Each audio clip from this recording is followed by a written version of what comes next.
Podcast. This is just the pre-show, of course, so nothing too exciting quite yet. And Ellery's going to be here with me for a minute. Oh, okay. Bring me your phone. She wants to watch the show over on her phone. So we'll get that during the first 3 minutes of prep time here. Are you in YouTube? Yeah. Did you find my page? Yeah. Okay, watch this. That's it right there. Boom. There, it's playing already. There you go. You got to take that out and shut the door, please, so I don't get feedback from that. Thank you. Sean Stroik, good to see you. Nice to have you here, brother. And that's the way it broadcasts. It's the way it shows. Don't know why it would show backwards. It shouldn't. So, all right. Janice, how you doing? Good to see you. Everybody filtering in. We got about a minute and 15 seconds before we go live over on the radio.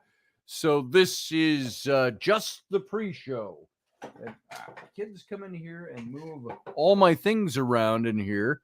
Those of you who keep up with the familial interludes on my show. So we go live over on Odyssey Radio at 3 minutes after the top of the hour. So this is just the pre-show. Nothing to go apeshit over, nothing to write home about yet, but it will be when we get going. We're going to do a little lighter fare tonight rather than all the heavy-duty political stuff and constitutional law we've been talking about. So I'll repeat that probably after we come into the show. So, hey, Anita Palmer, good to see you.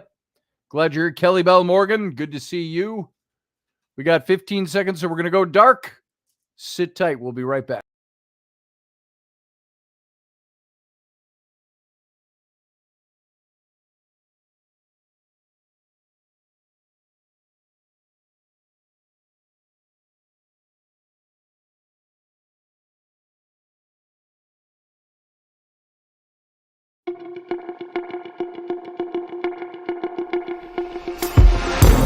The Intrepid radio program with Scotty Roberts. Intelligent talk.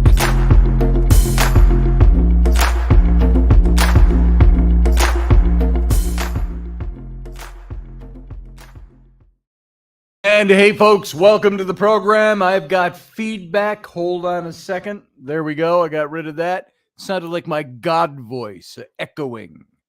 And so, welcome to the program. I'm Scotty Roberts, your host. This is my show, the Intrepid radio program, right here on Odyssey Radio. Now, over on the radio station, this only plays in its audio format only. That's at Odyssey, ODYSY radio.com. And you can come over to my YouTube channel and watch the video simulcast. And that's youtube.com/Scotty Roberts. And you can see this show tonight. Now, as I mentioned in the pre-show for tonight's show, you look at the topic and you go, the world's most haunted places. Have I heard this before? You've probably heard 100 variations of this kind of show. But I chose this topic because it was simple and easy. I didn't have to dig and research too deeply.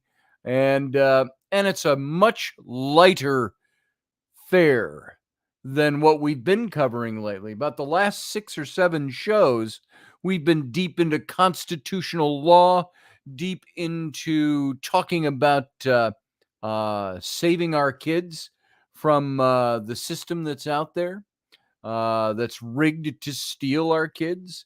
All people would say this is politics. I would say it's less politics and more current events. But that's what we've been talking about. We've been pretty heavy duty, pretty dark, and pretty serious lately.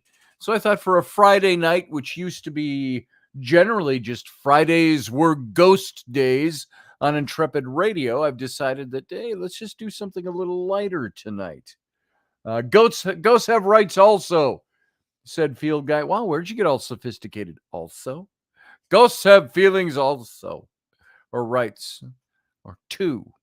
They have rights too. No one ever speaks for the dead, says Felix. Well, I think you just did, brother. I think you did.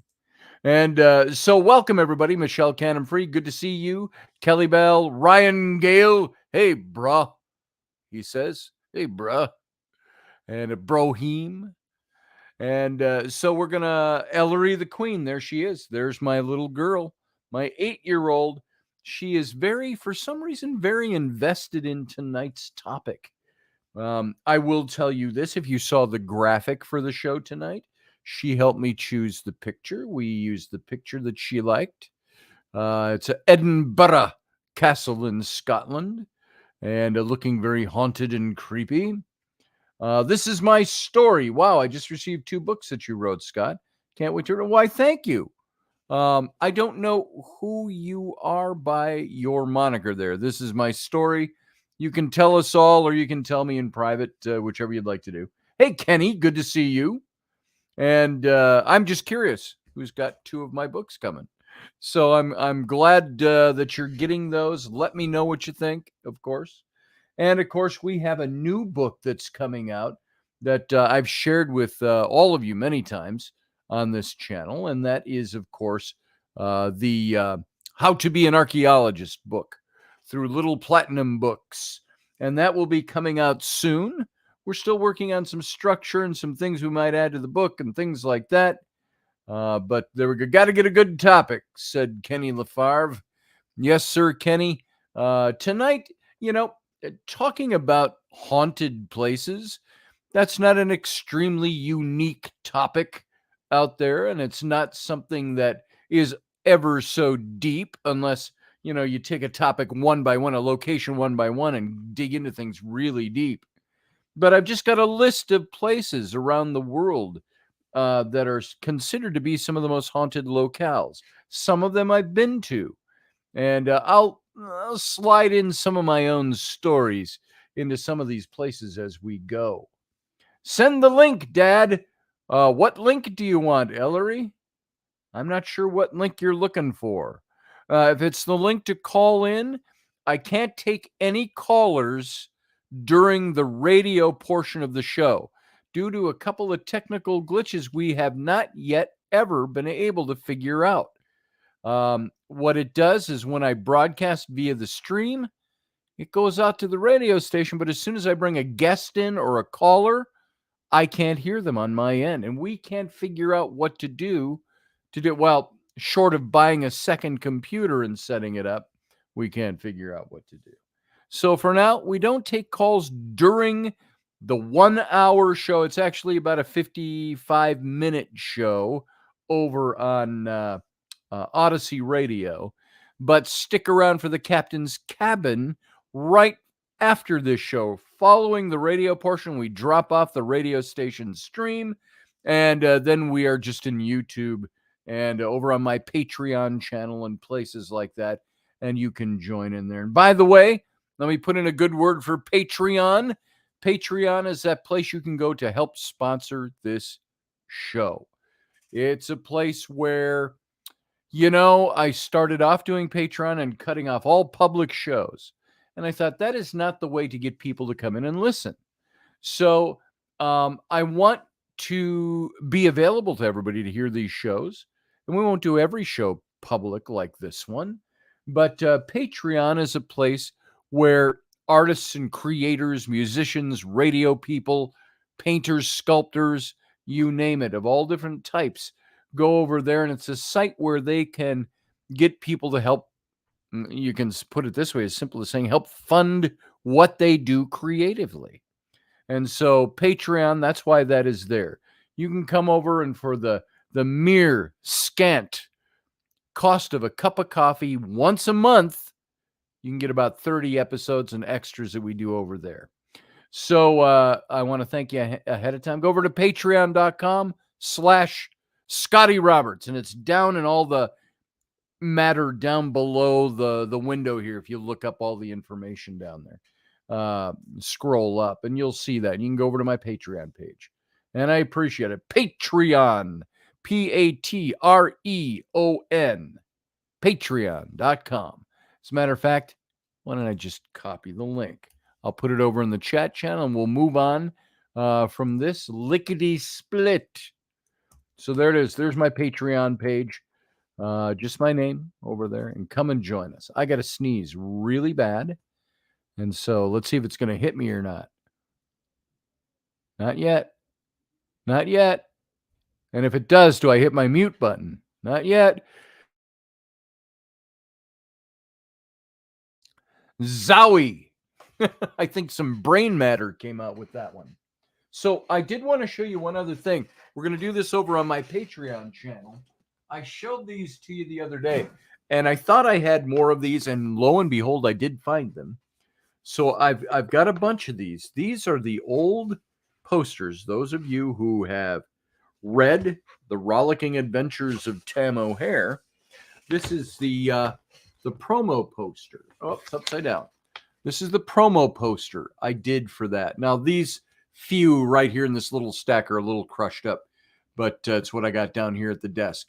So this is the promo poster that came out for The Rollicking Adventures of Tam O'Hare. Right there.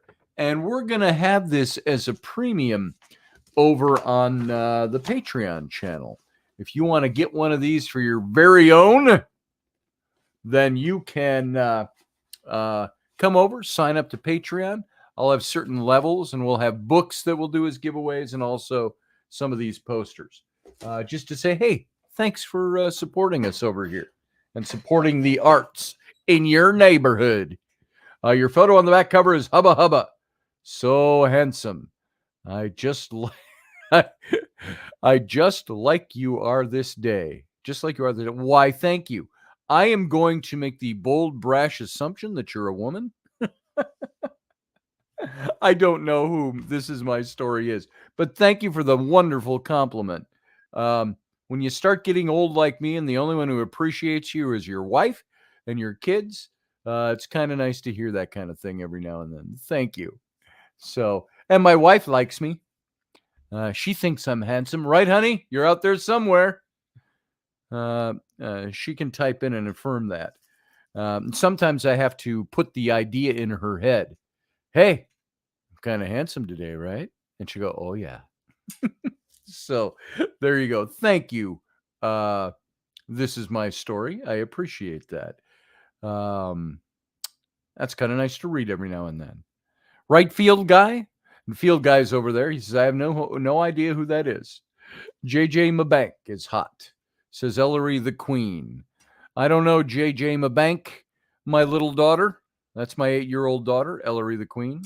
She's sitting upstairs. I think she's upstairs, or she's over in the master bedroom behind me. So I appreciate that. So we're going to get into talking about ghostly places. Now, I've been to a hell of a lot of ghostly places in my life. Less than some, more than others. It's pronounced JJ Maybank. JJ Maybank. Got it now. And it's really hot. It's JJ from ABX and is R. OBX stands for Outer Banks. Okay, bye. See ya. Familial interruptions, familiar interludes. Sorry, Ellery, I don't follow things of this generation. Me either. I have reached that stage. Now, my older kids, my twin daughters and my older son, who most of you know, Sam the man, Sam the leprechaun, as they say. He's 22. My older twin daughters are 31. They grew up and they had these pictures all over their walls about everything. But they were more, my daughters were more like in love with Harry Potter and everything Harry Potter. They had pictures all over and posters, and they read all the books. They were voracious readers of those books. And we went and saw the movies together. And as I've mentioned before, we'd go out to opening night for the release of every one of those movies, and also the Lord of the Rings movies at the time. So we go to the midnight show on Thursday nights, because that's actually technically Friday, the release date. So we'd go do that all the time. So, and I was so strict as a dad about certain things. Loved my kids. They had a lot of freedom. But at the same time, when we went to do Harry Potter movies late at night, I said, we'll do this tonight, Thursday night, but you can't skip school tomorrow. You won't be in bed till about 3:30, 4 in the morning. So here's what I want you to do. Come home from school on Thursday, and I want you to do a couple of things you need to get done. Then everybody lay down for a while. Go to sleep for a while, and I will wake you up at the appropriate time, 10 o'clock-ish, and we'll go see the movie. So, and it always worked out just fine. Now that I look back, I go, why was I such a stick in the mud about that? Yeah, you can skip school tomorrow. My kids skip school a lot these days. Anyway, so there we go. But regarding haunted places, I've got a big list up here. And we're going to go looking through this huge list of things. At first, I was looking at exploring some of the creepiest urban legends of all time. But then I thought, nah, let's just go into the looking at the haunted places. And I got to find out where I put that. Let's see. It's not showing up there. That's the urban legend one. There it is. Buried by everything else. So let's get into this a little bit. And you know what, guys? If you have haunted places that you've been to, either locally, it's like local, this is my neighborhood, this is my town, my city. These are the things. Why don't you put them up in there? Tell us a little bit about them. Maybe in the captain's cabin, you can come on and we'll talk about some of these places. But for now, let's take a look at some of the lists that are compiled. And this is 22 of the scariest places on Earth. There should be a thunderclap behind me and a lightning strike when I say that. And so some of these you mostly have heard of before, and some of them you might not have. But what's for sure, though, you're probably going to want to read some of these creepy stories and on your own. And they always say in these lists, you might want to keep the lights on. That's up to you. I don't think they're all that scary. But somebody said, who did I see talking about? It was, do you remember Richard Felix? He was the historian on the British show Most Haunted. That was the show with Yvette Fielding and all the screaming ladies, because, you know, that's Britain for you. And I've made a couple of good friends off of that show over the years. Kieran Folliard owned a bunch of Irish pubs up here in Minneapolis. Kieran O'Keefe, he was the parapsychologist on that show and the skeptic, although a believing skeptic, I do believe. And also a very dear friend of mine, Chris Conway. They had Derek Acora was the psychic on that show, one of them. And after he got canned from the show, they hired a couple of different psychics along the way. And Chris Conway was a Scottish fellow, a Scottish medium that came on the show. And got to know him really well. He traveled to Egypt with John Ward and I when we led a tour in Egypt. Now, John and I weren't, we weren't like tour masters or anything like that, but we had taken a trip in 2013 and we had gone to see all the things, the sites we wrote about in our book, The Exodus Reality. And the next year we took a trip and invited, I think we had 13 or 14 people come along with us for 2 weeks. And we got on a dahabeah, one of the big old 100-year-old Victorian era cruise ships going down the Nile for 2 weeks. And we stopped at a lot of the places where we had gone researching the book. And we also had gone out to Serabit El Khadim, little plateau mountaintop out in the Sinai Desert. And we were guests of Sheikh Salim Barakat. So if John and I had done that the year before, and so we took a bunch of people with us. But Chris Conway came along on that trip. That's how I really got to know him well. My daughters got to know him very well. And so he is somebody that was on that show Most Haunted. But why did I bring that show up? I started talking about Richard Felix. I saw him the other day on a live stream that he was doing. And he said, he said, I hate those shows that, where everybody screams. And he says, why are you screaming? You're supposed to be a ghost hunter or a paranormal investigator, and you're screaming when you get scared of something. And he says, no, he says, I get scared, he said, of ghostly things. There's some places I don't like to go because it terrifies me. He says, but for goodness sake, if you're going to do a show and you're going to talk about being an investigator, put away the screaming. And I happen to agree with him. And I only brought that up because all these lists tell you it's going to make you scream. You're going to have to turn on the lights at night. I don't think you need to do that. I really don't. So I think you'll be okay, is my thing. And if it terrifies you, then you scare easily. But let's start going through these places. Now, without further ado, now that we're 21 minutes into the broadcast, and we can talk about this. We can spill over into the captain's cabin a bit about this tonight if we want to. But let's see what we can get through tonight. Number 1 is Eastern State Penitentiary in Pennsylvania.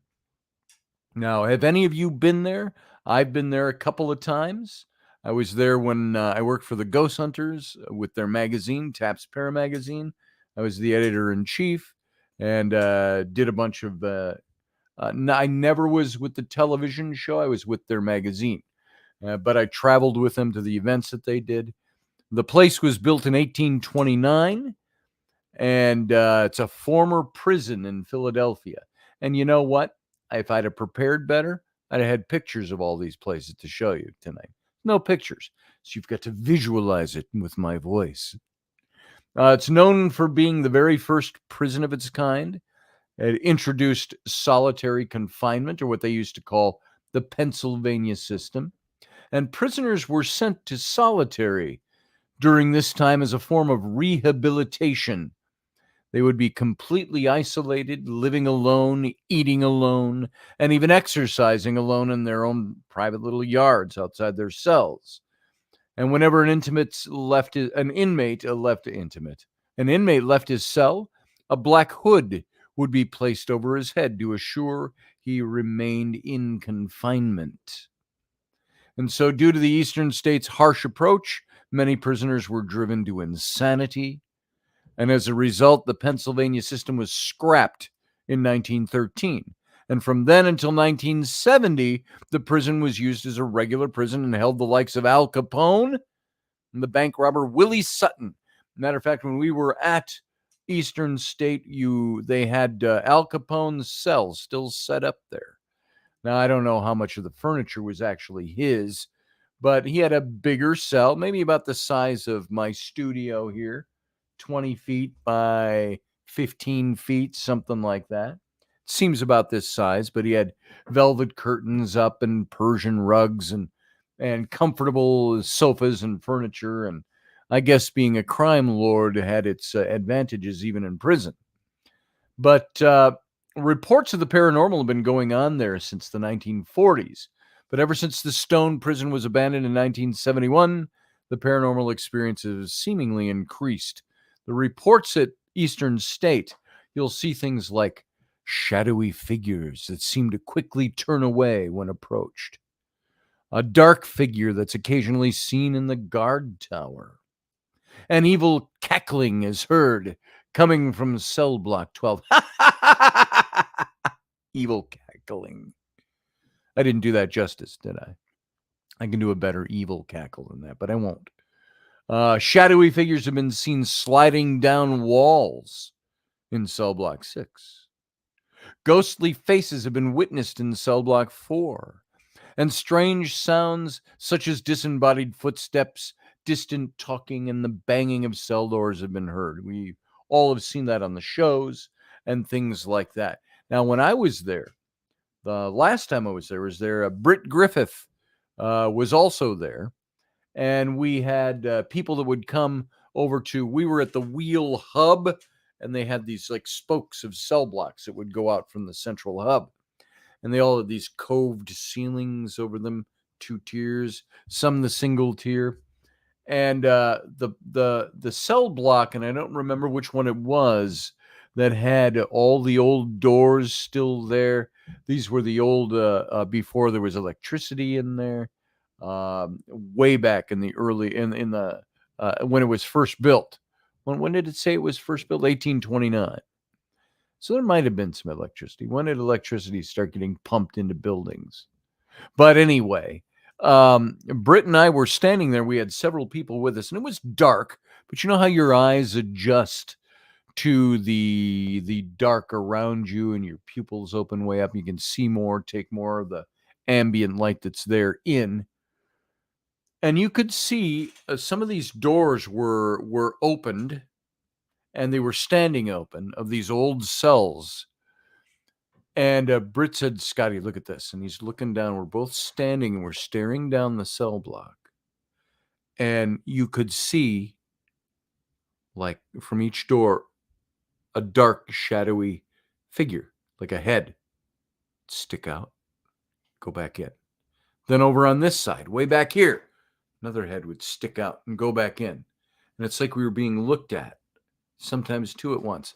And you could barely make it out, but it was there. And so that was very interesting. Then you walk down there, and, you have to, you want to take your flashlight and go, who's there? But the last thing you want to do is scream and run. So that was a very interesting place. 1880s was Thomas Jefferson. Thank you, Matthew Sainsbury. And so that was the old section that we were in. And Al Capone's cell was up near, I believe, near the hub. And I'm not sure what cell block he was in. But very interesting stuff. And so that's Eastern State Penitentiary. And the place looks like a castle from the outside. Just go over and Google it. Go on to your browser, Google Eastern State Penitentiary, and you will see the pictures of the cell blocks with the rounded top ceilings and the long, narrow cell blocks. Very cool, creepy old place. Number 2, you can see we're not going to get through 22 of these, but number 2 is another place I've been, and that's Waverly Hills Sanatorium. That's in Kentucky. And Waverly Hills was originally a 2-story wooden building that was opened in 1910. But the building that you see there today was constructed in 1926. And it served as a tuberculosis hospital throughout the early to mid 20th century. And when the disease was at its worst, it's believed that as many as 63,000 patients died there. Now, you might know something about Waverly Hills because it's been featured in so many of the ghost shows, Ghost Hunters, Ghost Adventures, and some of the other ones that are out there. And the death toll and the supposed mistreatment and questionable experimental procedures on patients are all recipes that may be behind one of the most haunted buildings in the whole of the United States. And the Waverly Hills Sanatorium has built quite a reputation over the years as more and more people are allowed to investigate the premises. And I think also a theory that's not my own, of course, you've probably heard things like this before, is that a place that has so many visitors coming in and looking for ghostly activity, looking for communication, some of them conjuring, whatever might go on there, I think that also attracts spirit attention. And the more you do it, the more you're going to see it, the more you're going to experience it. And so there's a vast number of accounts of varying reports, full-bodied apparitions, fleeting shadows, screams from empty rooms, footsteps, sudden cold spots, and disembodied voices. The first time I was at Waverly, I was there and walking through the place with Chip Coffey. You may know Chip Coffey from Kindred Spirits. I believe was Amy Bruni with us. No, this was a Darkness radio event, so I'm not sure if Amy was at this one. But Chip was there, And we went walking through the place, and we had other people with us too. And he was picking up voices that were corroborated by EVPs that we would get and listen to later. So it was very interesting, very live interactivity at Waverly Hills Sanatorium. Now, an interesting little side note is that we think my grandfather may have died of tuberculosis at Waverly Hills. We're not positive because we aren't finding him in any records, but the story that my grandmother told me, who I never knew that side of my dad's side of the family very well, because they were all in Ohio. They were in Cincinnati, which is really right across the river from where all of this stuff is. But there was a story that my grandfather, my paternal grandfather, died at age 21 in 1938. I mean, we're talking, excuse me, we're talking 1938. You're looking at how many years is that off the top of your head? 85 years ago? So he died 85-ish years ago at the age of 21 in Kentucky at a tuberculosis ward where we're not sure if it was one in Frankfort, Kentucky, or one in Lexington, Kentucky. So we're wondering if it might have been Waverly Hills. So I still haven't taken the time to dig out records on that to see if there are any records that show his name. But he died when my dad was 6 weeks old. 84 years ago, this would have been 84 years ago, because my dad's 84. And my grandmother used to come to the yard, the lawn outside the sanatorium, and he was up on the second floor and would look down, and she showed him the baby, my dad. And that was the only time he ever got to see his son. And he passed away at the tender age of 21. So when you think about that, that's a long time. That's a very young age, and he's been dead for nearly a century. So moving on. How about number 3? The Monte Cristo Homestead in New South Wales, Australia. I will honestly say I've never been there. It's a pretty impressive looking house. Pretty straightforward. It's rectangular, with verandas going around and balconies and so on. It's a nice looking house. But the historic Monte Cristo Homestead in Junice, New South Wales, is regarded as the most haunted location in Australia. Its reputation stems from several tragic events that have occurred there since it was built in 1885. From its construction up until 1948, the Crowley family owned and resided in the property. And during this time, the family witnessed many deaths, including the tragic death of a young child who was dropped down the stairs. A maid to the family is believed to have fallen from the balcony, and a stable boy burned to death on the property. And a mentally ill man named Harold, the son of a caretaker, was chained up in the caretaker's cottage for 40 years.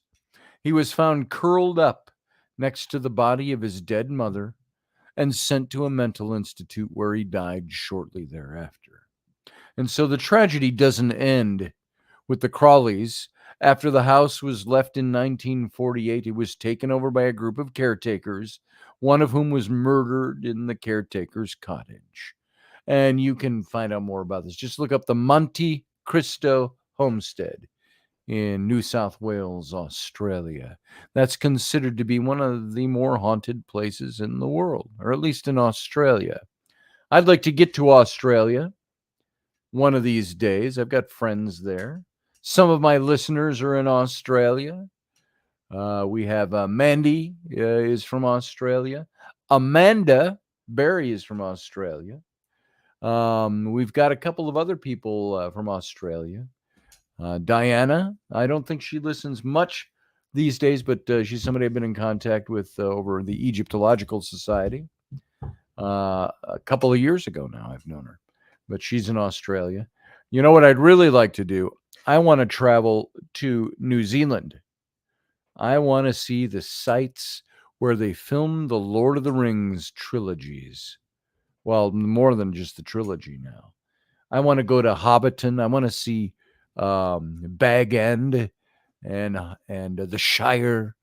I want to see the places where they filmed Gondor and the different. It's just scenery now, except for Hobbiton is all built up as the Shire. But I'd love to go there and see those things. Sarah Yusu says, I've been to Australia a few times. Totally different energy. What would you say is the different energy there?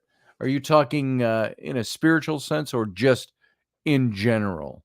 I've got to imagine that being there isn't going to be like going to Chicago or to Montana. It's got to have a totally different feel to it. Matthew says his dad's half-sister lives there in Australia. So, yeah, it's a place I want to go. It's a place I want to see. New Zealand especially, which is hell and gone from Australia, but it's only this far on the map. So, environmental and spiritual. Yeah, I would love to go there and experience the place. What am I on? I'm on number 4 now. The Castle of Good Hope in Cape Town, South Africa. And the Castle of Good Hope in Cape Town, South Africa, was built in the 17th century. That's be the 1600s. By the Dutch East India Company. And it's the country's oldest colonial building, originally serving as a replenishment station for ships passing the treacherous waters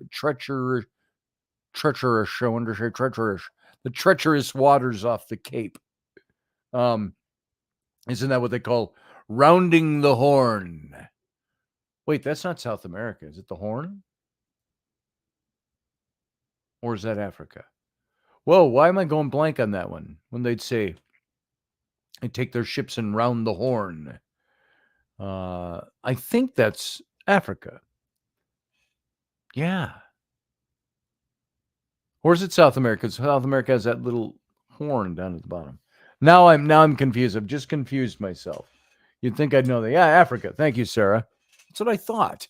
So the treacherous waters off of the Horn.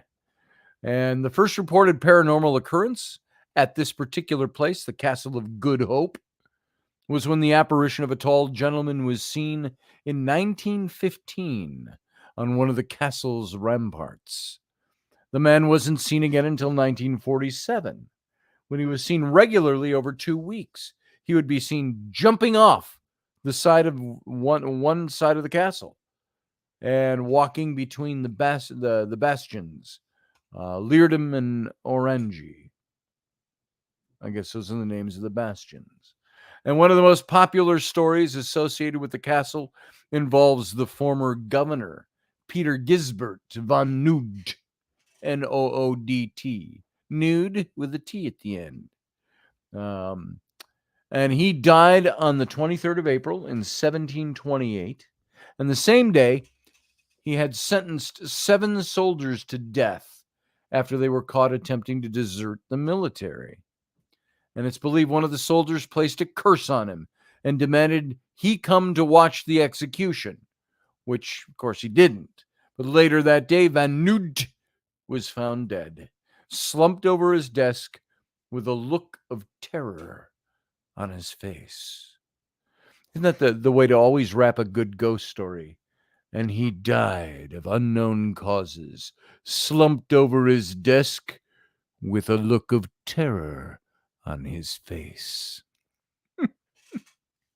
Ooh, does that make you want to keep the lights on now? Another famous haunting is the Lady in Gray. We've heard a lot of these: ladies in white, ladies in gray, lady in green, lady in black. But this is the Lady in Gray in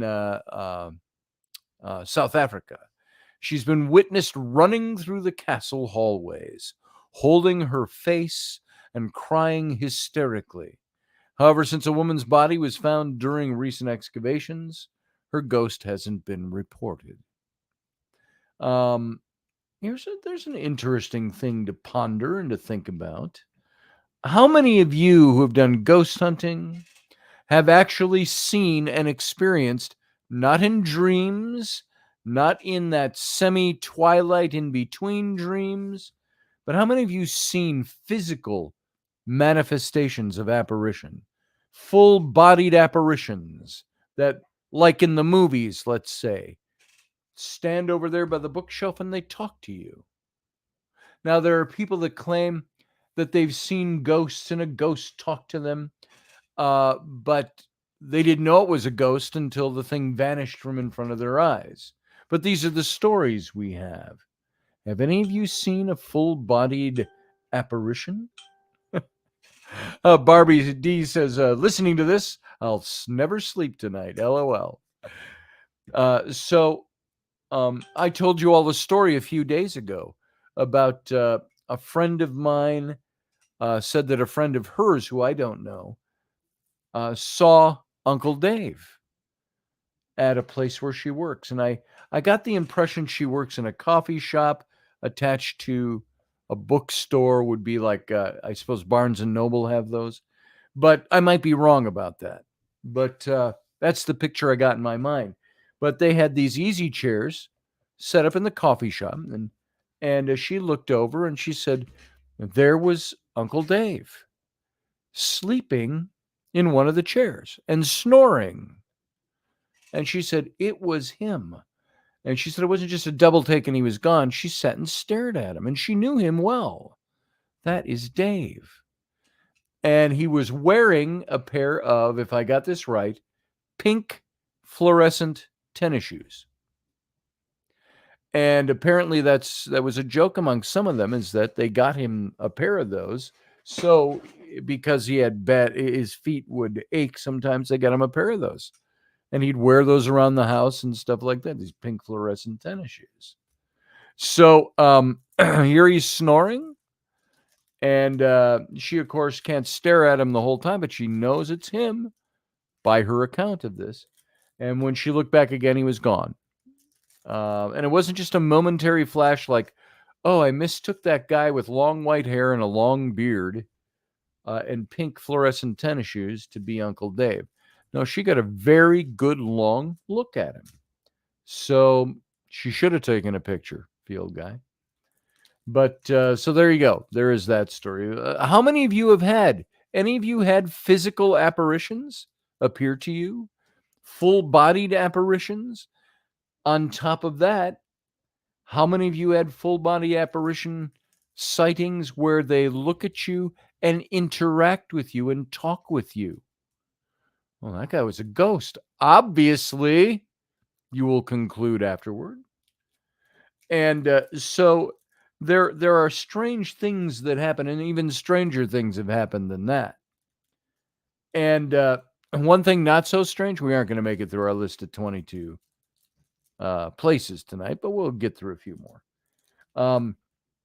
I've told this story before. I was at a paranormal convention in Minneapolis back in, Flynn was a baby.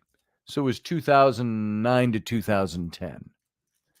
And out on the street was a homeless guy.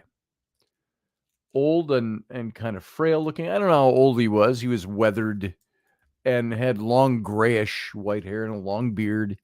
Very thin. If I remember right, wearing an old like army jacket amongst all the other things. His pockets full of things. And he had walked up and asked me if I had some spare change. And I said, let me check. And I looked in my pocket and I only had a $5 bill. And I said, here, all I've got's a $5. Why don't you take this? I said, take this $5 bill. I said, please look me in the eye. I said, I don't know what your situation is. I said, but if you're hungry, please take this and go get some food. Don't spend it on other stuff. And he said, thank you. He put his hand on mine and he thanked me. And he started to walk away. And I lit up a cigarette or something. I'd gone outside to have a smoke. And he turned around and he came back a few minutes later.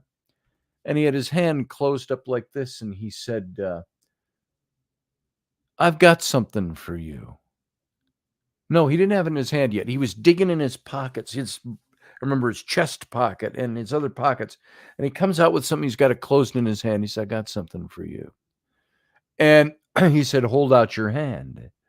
And so I held out my hand and he put his hand, very bony, old hand, into my hand and opened it. And I looked at it and it was a little, probably 5 cents that you find in Bible bookstores, Sunday school pins that you give to kids. And it was a little silver looking pin, like a coin, looked like a dime at first, with the picture of Jesus on it. And he said, I want you to have this. And then he had been kind of talk like kind of thing going on. Suddenly very lucid and very clear. Puts it in my hand and he says, I want you to have this. He says, when I talk to God tonight, I'll tell him that you gave me something to help feed me. I don't remember what he said, but it was very lucid and clear. I said, well, thank you. And then he turned around. We were there for 3 days and never saw him again. This busy downtown site, by the way, downtown, I want to say Minneapolis, but I think it was St. Paul, downtown St. Paul. And so I mused and I wondered, was this guy an apparition? Was he an angel? You know how the Bible says you can entertain angels unawares. So watch the way you are with them. Be hospitable if they come to your home. So that was very interesting to me. And I've had a few other experiences like that you've heard about on this show before. Barbie D says, I'm not sure it's the same thing, but I remember my mother sitting at the edge of my bed. She was talking to me if she was there, and she passed almost 20 years now. That's the kind of thing I'm talking about, Barbie D. That's exactly the same thing. If your mom is sitting there, you see her full-bodied. She looks just as she did when she was alive, talking to you. So you always hear all this stuff on the shows that are out there where most people get their exposure to ghost hunting. That it takes a lot of energy for a spirit to be able to manifest a voice or light up a box or knock on something. They talk about the tremendous amounts of energy and the drains on equipment and people feeling sick or lightheaded because their energy is being used. Imagine the energy it would take for a spirit then to manifest full and physically. Where are they drawing that from? So it's very interesting to me. We've got about 10 minutes left. Let's see if we can hit a few more of these. The next one, number 5, is the Tower of London in London, England. Now, I've been to the Tower of London. That is a fascinating place.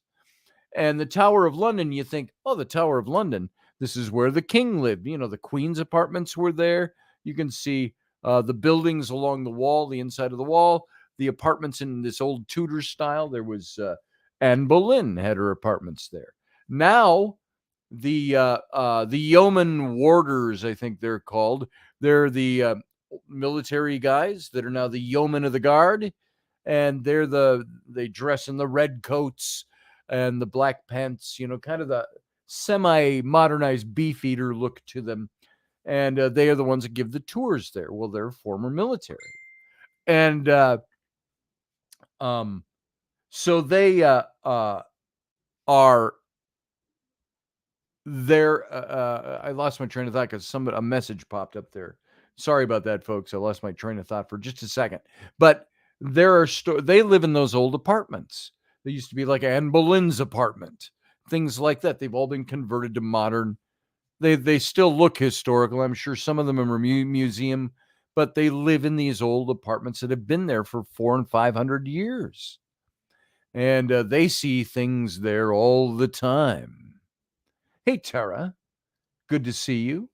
I see you in here. Somebody's saying hi to you. There you are. I've only taken ghost photos, she says. My best photo was with a disposable camera. I have the negative.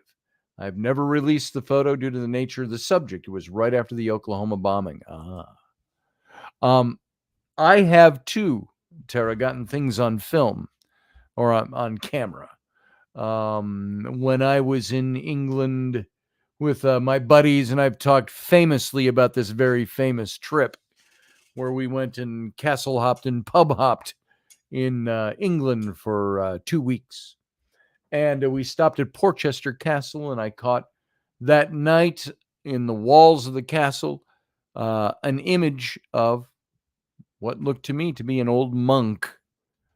And sure enough, we found out the next day the Portchester Castle is purportedly haunted by the ghost of an old monk for the last 800 or 900 years. So it was very interesting. Yeah, squirrel, Sarah. Not so much a squirrel as a distraction, as something popping up and somebody saying something to me. And I looked at it and I let it sink into my brain for a split second, and it threw me off what I was talking about with the yeoman of the guard. Anyway, so yeah, I've had some experiences like that. I've seen things, I've experienced things. And if you guys have, it's very interesting stuff. I've taken pictures. I've gotten recordings. Remember I told you about my, he would be my great-grandfather, Stephen Foster Roberts, was murdered back in 1926. It was in November. It was on the election day, I think midterm elections. And they were all sitting in the post office. I've told this story before. The post office in their small town in Ohio, and Alton, Ohio, I think it was. And they would all gather at the post office, which was also a five and dime. They'd drink soda pops. He was not quite 30 years old, but I've told the story before. Somebody got into a young man, 18 to 19 years old, got in an argument over politics with him, came back with a shotgun and shot him. And so he passed away. But something I have done, which I wanted to do for a long time, and I put it off for a while, but I turned on the recording on my computer and kept it on all night. It was a night when Rainey and the kids were gone somewhere. This is a couple of years ago now. And I asked if Stephen Foster Roberts was around. I said, look, you're my great-grandfather. I said, I would like to have known you. I said, if you have the ability, if you can hear my voice, could you talk to me? And when I played some of those back, I'd record for a few clips, and I'd play them back. And I saw in the audio line these little blips. And so I blew those way up to look at them, so they were a little bigger. And then I hit play on those spots. And in one of those spots, I had said, Stephen, you're my great-grandfather. If you can hear my voice, I'd love to talk to you. You have anything? If you can hear me, would you like to say something? And I heard in one of those little tiny blips, it said, hey, kid. Just like that. Hey, kid. And that's all I got. So very interesting. But Tower of London is what we were on. Picked up lots of things like that. Picked up pictures like Tara. I was responding to you saying you caught things on camera. I've caught things on camera, on recordings, on video, on you name it.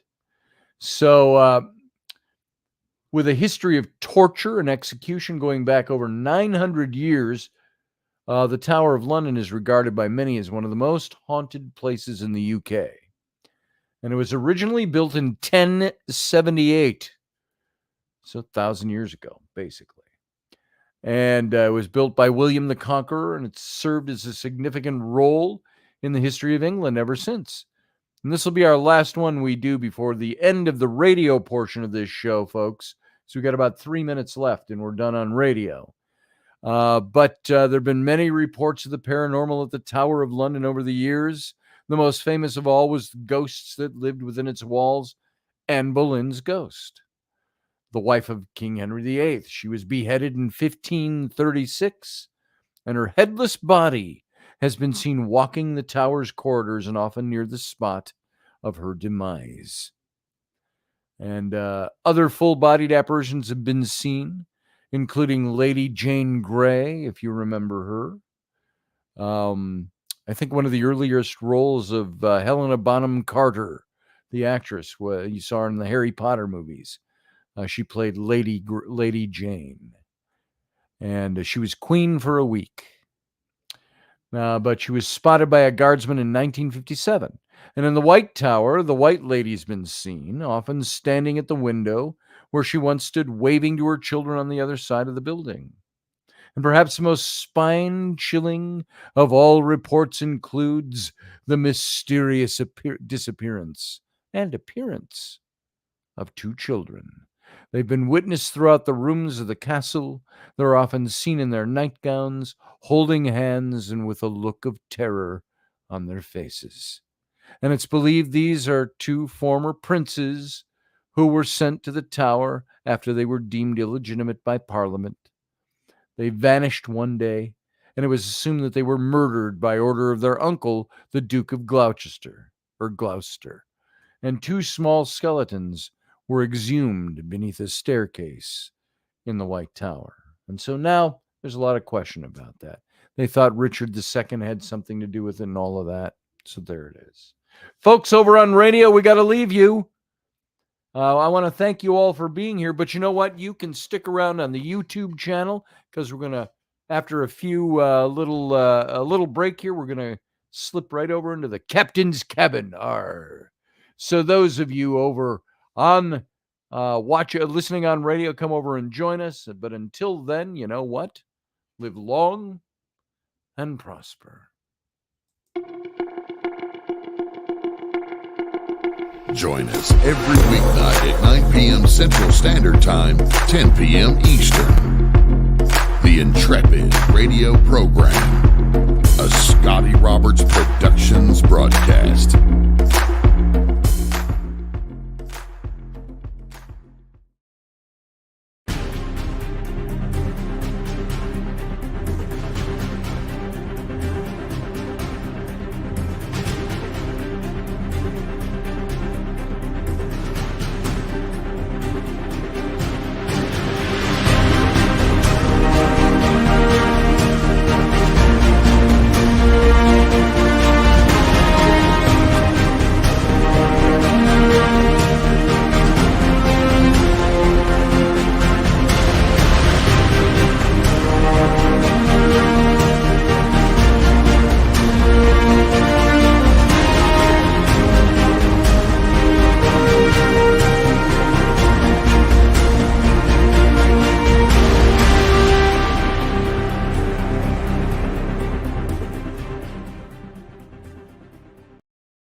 Hey folks, this is Scotty Roberts, and this is the Intrepid Radio broadcast. I've been broadcasting for about 20 years now, covering such topics as science, politics, the paranormal, weird science, weird world history, archaeology, and the paranormal. Everything from ghosts to cryptids to creepy things that go bump in the night. So every week I bring you 3 new episodes. Come and join my channel and also be a patron to this site. So see the details below, and we'll see you here.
Hey, folks, welcome to the Captain's Cabin.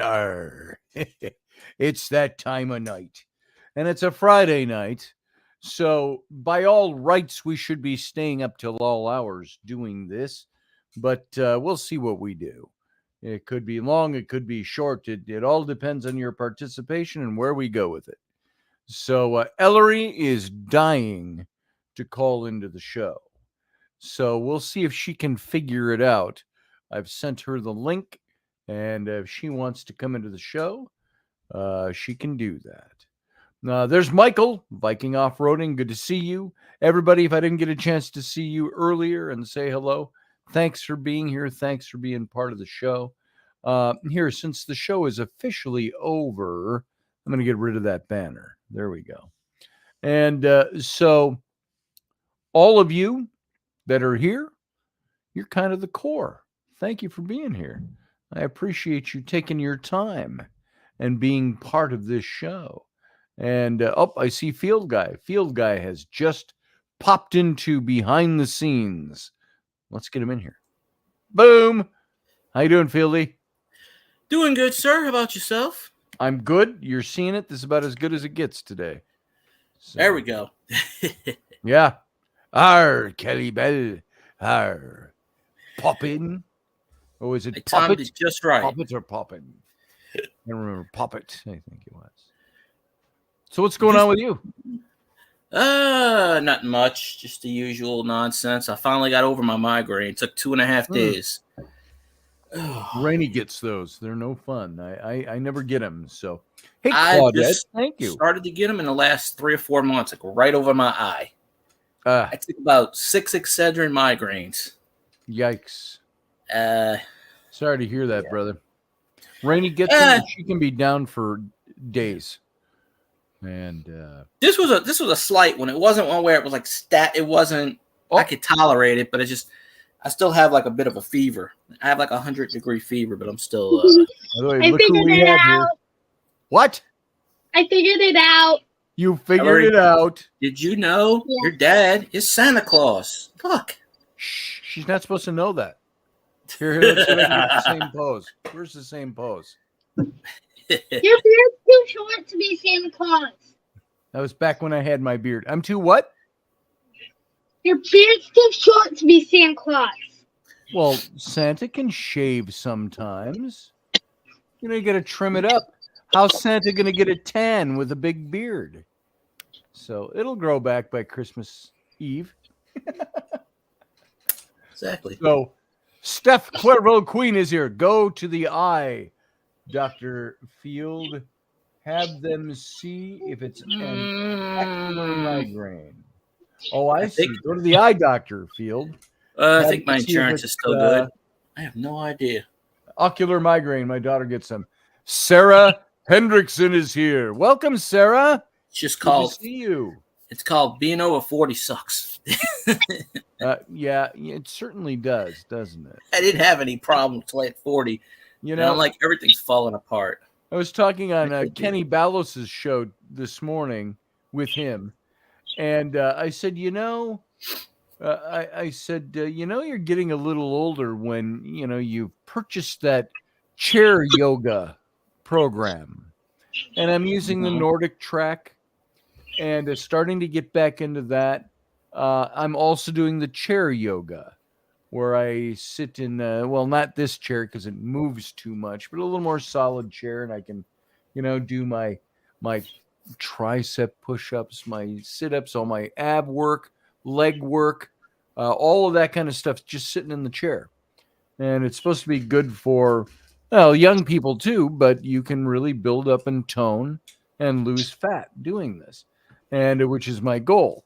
Except, you're getting older when you sit down to do your chair yoga and you wake up 48 minutes later with drool coming out of your mouth because you fell asleep in the chair. I used to have my brother. It was my brother's inversion table. He took it with him, and I would flip upside down, and I would fall asleep for 3-4 hours at a time because all the blood flows down and it goes down to your brain. Yep. I would fall asleep, and I'd be like, "Where the hell am I?" By the way, folks, there's our dirty kitchen. Thank you, Ellery, for putting our dirty kitchen up on the camera. My kitchen's clean. That's the teenagers, or Flynn's a teenager. Rowan's not quite. There's Rainey. Here's me. They don't do the chores. I went to work today, and I gave Mr. Roberts specific orders to please make sure that all the kids do their tests by the time I get home around 5 o'clock. I got home at 5 o'clock. Scotty didn't do his job. Kids didn't do their job. No. I wonder where they learned from. I wonder where they learned from. All day long. I came and checked on those kids. I told them what's expected of them. I don't have to sit in a corner and babysit them with a bullwhip. You do. You should have learned this after having a second set. No, it's not Scotty's fault. It's the kids' fault for not doing what they're supposed to be doing. So if I say it as dad, you say it as mom. This is what I'm going to go back to cleaning because my job is never done. What we're trying to impress on our children is that if mom and dad say to do it, you need to get it done. There's Throw me the dishes. There's no arguing. There's no negotiating or bargaining with us. If we need you to get something done, you do what you're told to do. And a lot of these things are things that they're supposedly for years now have known they're supposed to be doing. I shouldn't have to babysit my kids through something that they've known for at least a year to 2 years to 3 years that they're supposed to be doing every single day. So if I've got other stuff going on, I got to be down here working. Or like today, I ran out with the kids who went to see Rainey over at the thrift store where she was working today. That's the next town over. So we were gone for a couple of hours this afternoon. By the time I'm leaving for that, Flynn's leaving for football practice and stuff like that. And it's like, are these chores done? And we get home. He's supposed to do the dishes today. Well, it's between him and the 11-year-old. That's a daily chore. Well, nobody told me to do them, will be the excuse I get. And it's like, I don't have to tell you every day. This is a daily chore. It's like waking up and going to the bathroom and drinking and eating. It's daily things you need to be doing. And I've impressed that upon. I've said that line for 2 years straight every day. It's a daily thing. I shouldn't have to ask you. Mom shouldn't have to ask you. You get it done. So I'll tell you what. Steph, Rainey does need a vacation. We all need vacations. I'll tell you what used to happen to she me. deserves one. We used to have notes all over the place. Do your stuff. Do this stuff. It would sit there. Be like, do this, do that. Do this, also, do that. We used a lot. We had plates and everything, but my dad was like, okay, y'all don't want to wash the dishes? Here's paper plates then. Yeah, Rainey does. Run out, you we'll gotta get buy paper plates sometimes. And she'll do paper plates. Hey, Rainey, come here. No. Yeah. Oh, well. She's So hiding. there's the stack of dishes that the two older kids are supposed to be doing every day. So You have to dirty set the dishes example. means you have a beautiful, healthy family to love, or the one that we feed. Anyway, There's some logic with that. You want food, do the So- dishes. it's like I've said to the kids. I said, "Do you have to ask mom or dad to feed you every day?" No, it's a daily thing. We do this every day for you. And we even teach you how to make something to eat. So if we're not around, you can make your own lunch or your own dinner or whatever it might be. So Claudette says, I remember those days.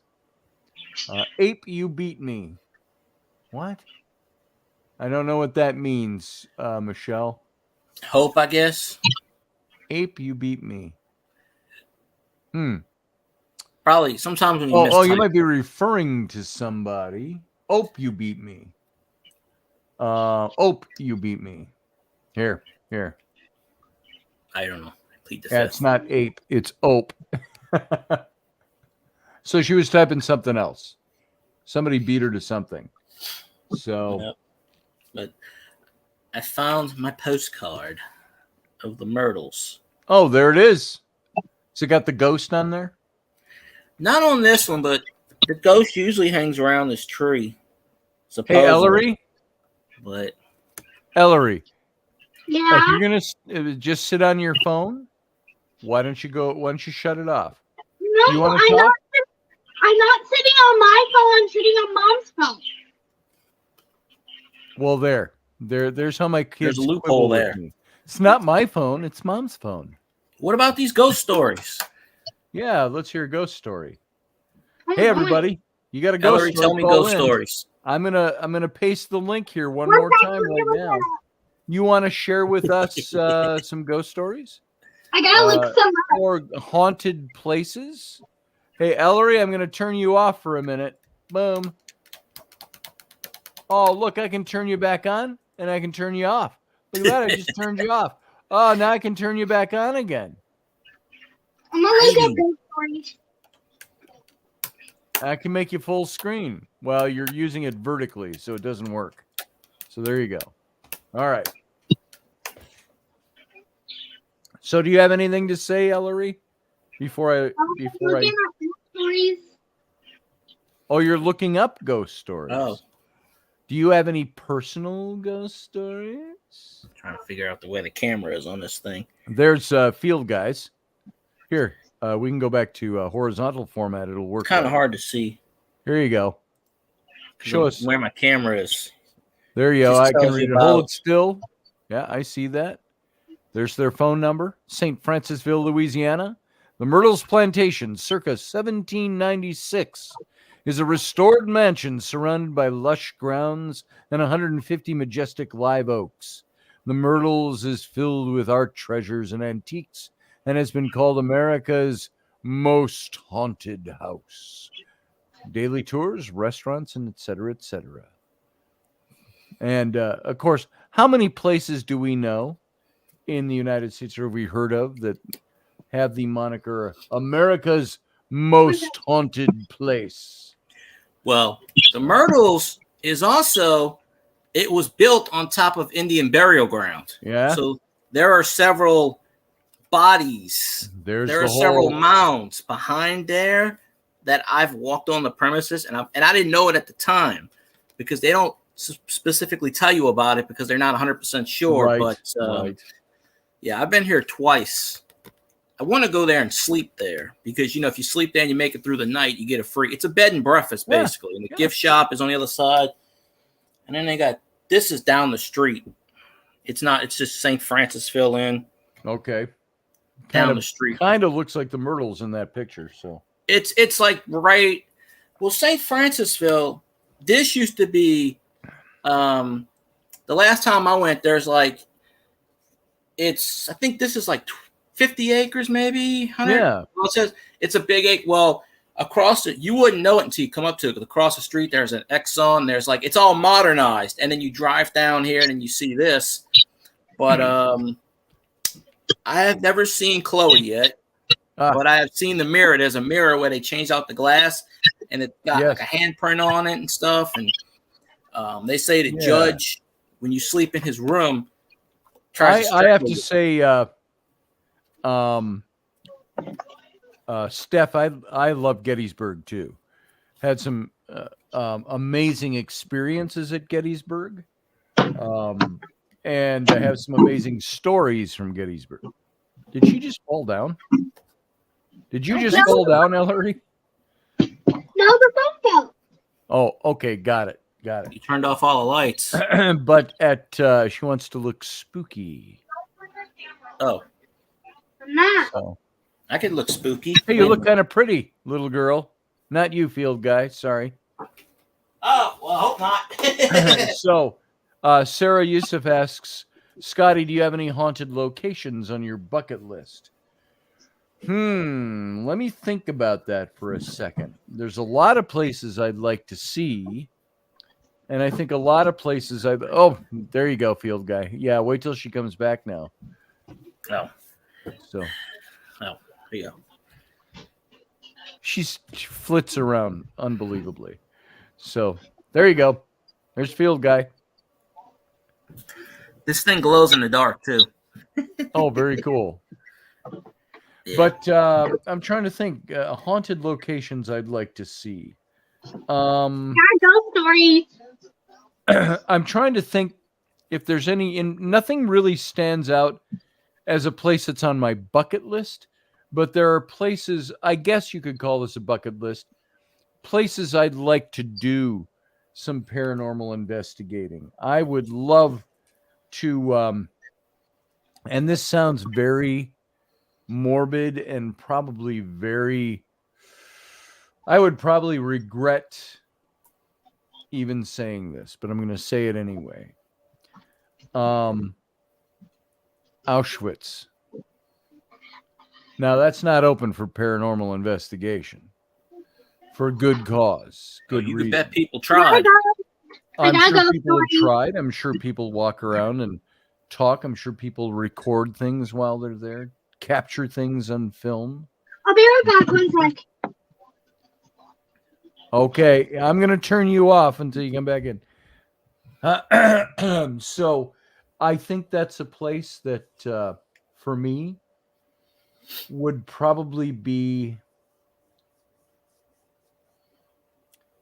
it wouldn't be something I would do for the fun of it. It's like when we did Fort Snelling here, where they had the Native American concentration camp after the Dakota Wars in 1862. And Sarah Soderlin was with me, Rocky was with me, Rainey was with me, and we were just middle of the day outside where the stockades used to be. It's all forest land now and down by the river and paths. And we got those voices. And We had the one voice toward the end that said to us, we said, look, and it was very emotional. It was very, hey, go upstairs. I'll see you. You're backstage. You're not off for good. Yeah, backstage. People, the audience is supposed to hear backstage. So Secret word. Sorry.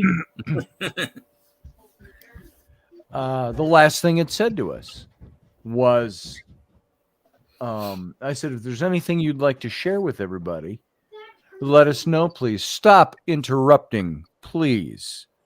Your camera is on upstairs. Just be patient and sit there. Don't keep blurting in here when I'm talking.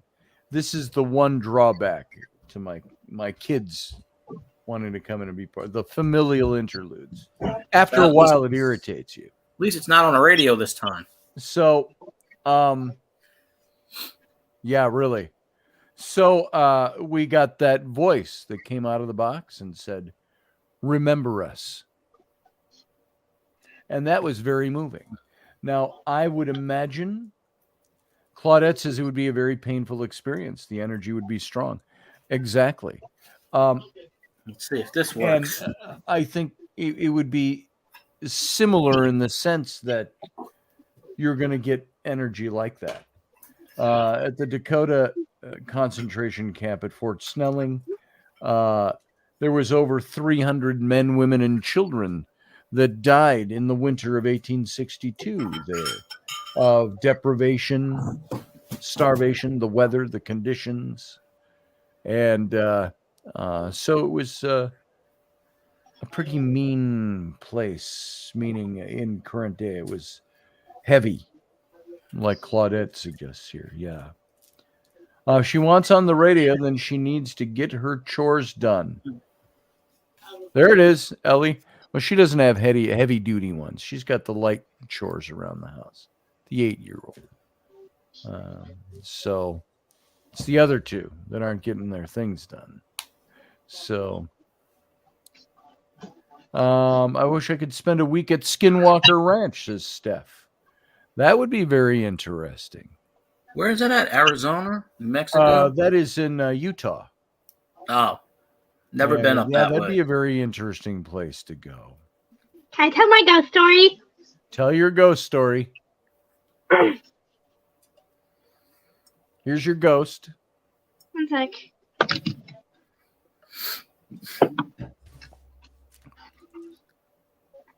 It's called the Willows. Okay. The Willow. Two friends never named through one we learn is devoid of the imagination. So remember that as you read. As are on a one sec. Oh, you got a little ways there. Well, hey, if I she'll be a good radio announcer someday. And Or a host of the show. And a canoe trip down the Doughboy during its summer floods. It seems full hardly enough, but then they decided to make a camp on island. What'd Mom say? Why did Judy keep going like, "Ow"? Okay. You done? I'm On not a- understanding everything you're saying there, sweetie. On a island that turns out to be packed with not twins, not walking. My phone turned off. Uh-oh. You got to memorize it. All right, Ellie, why don't you pull your thoughts together, and I'll pull you back on in a little bit. Okay? What?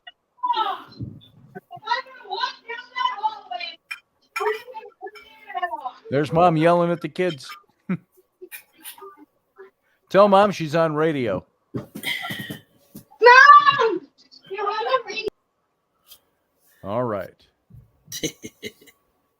Phew. I didn't Now the understand it, sound's but gonna hey, get I mad applaud because it. I took her off. Wow. Yeah. Thank you, Ellery. Sarah says thank you. Feliz So- Navidad. Not sure what I was going to say next. I was talking about Fort Snelling, but yeah. So there are places like that. There are other places. Sarah, where would you like to go that you haven't been, and maybe conduct a little paranormal investigation? I'm trying to think of other places I might want to go. I think the White House would be very cool to do a paranormal investigation. Well, sure, there's already somebody dead in there now. Yeah, I would love to at the Custer Battlefield, the Little Bighorn, the greasy grass, as Native America knows it. I've seen I a would love. couple. Again, I don't think it's allowed there, but Maybe not. I would think that that would be a very interesting place. Oh, Sarah's going to the Conjuring House in 2 weeks. Wow, No idea where Sarah. that is. You have to tell us all about that. So, I seen a few weeks ago the old Twilight Zone episode yeah. where the Army or the Navy soldiers they're doing practice. You know which one I'm talking Yep, about? they come up over the And- ridge and it's the Little Bighorn. They eventually keep hearing stuff, and then they go, hell with this, charge! And then when they go and look for them, they find the memorial thing with their names on them, and they go, this can't be a coincidence. Where our guys go and they find the memorial stone with their guy's name on them. Names on them. Yeah. That was a pretty. So what's taking you to the Conjuring House, Sarah? Is this your own personal trip? You're going with a couple of investigators? You going with some investigators? It's very interesting. Tell us a little bit about that. Call in if you want to. So, Ellery, I am doing a show here. It's not just a free-for-all. I had you on, sweetheart, and it was very difficult. You go up there and wait. I can see you down here, okay? You go up there and just wait.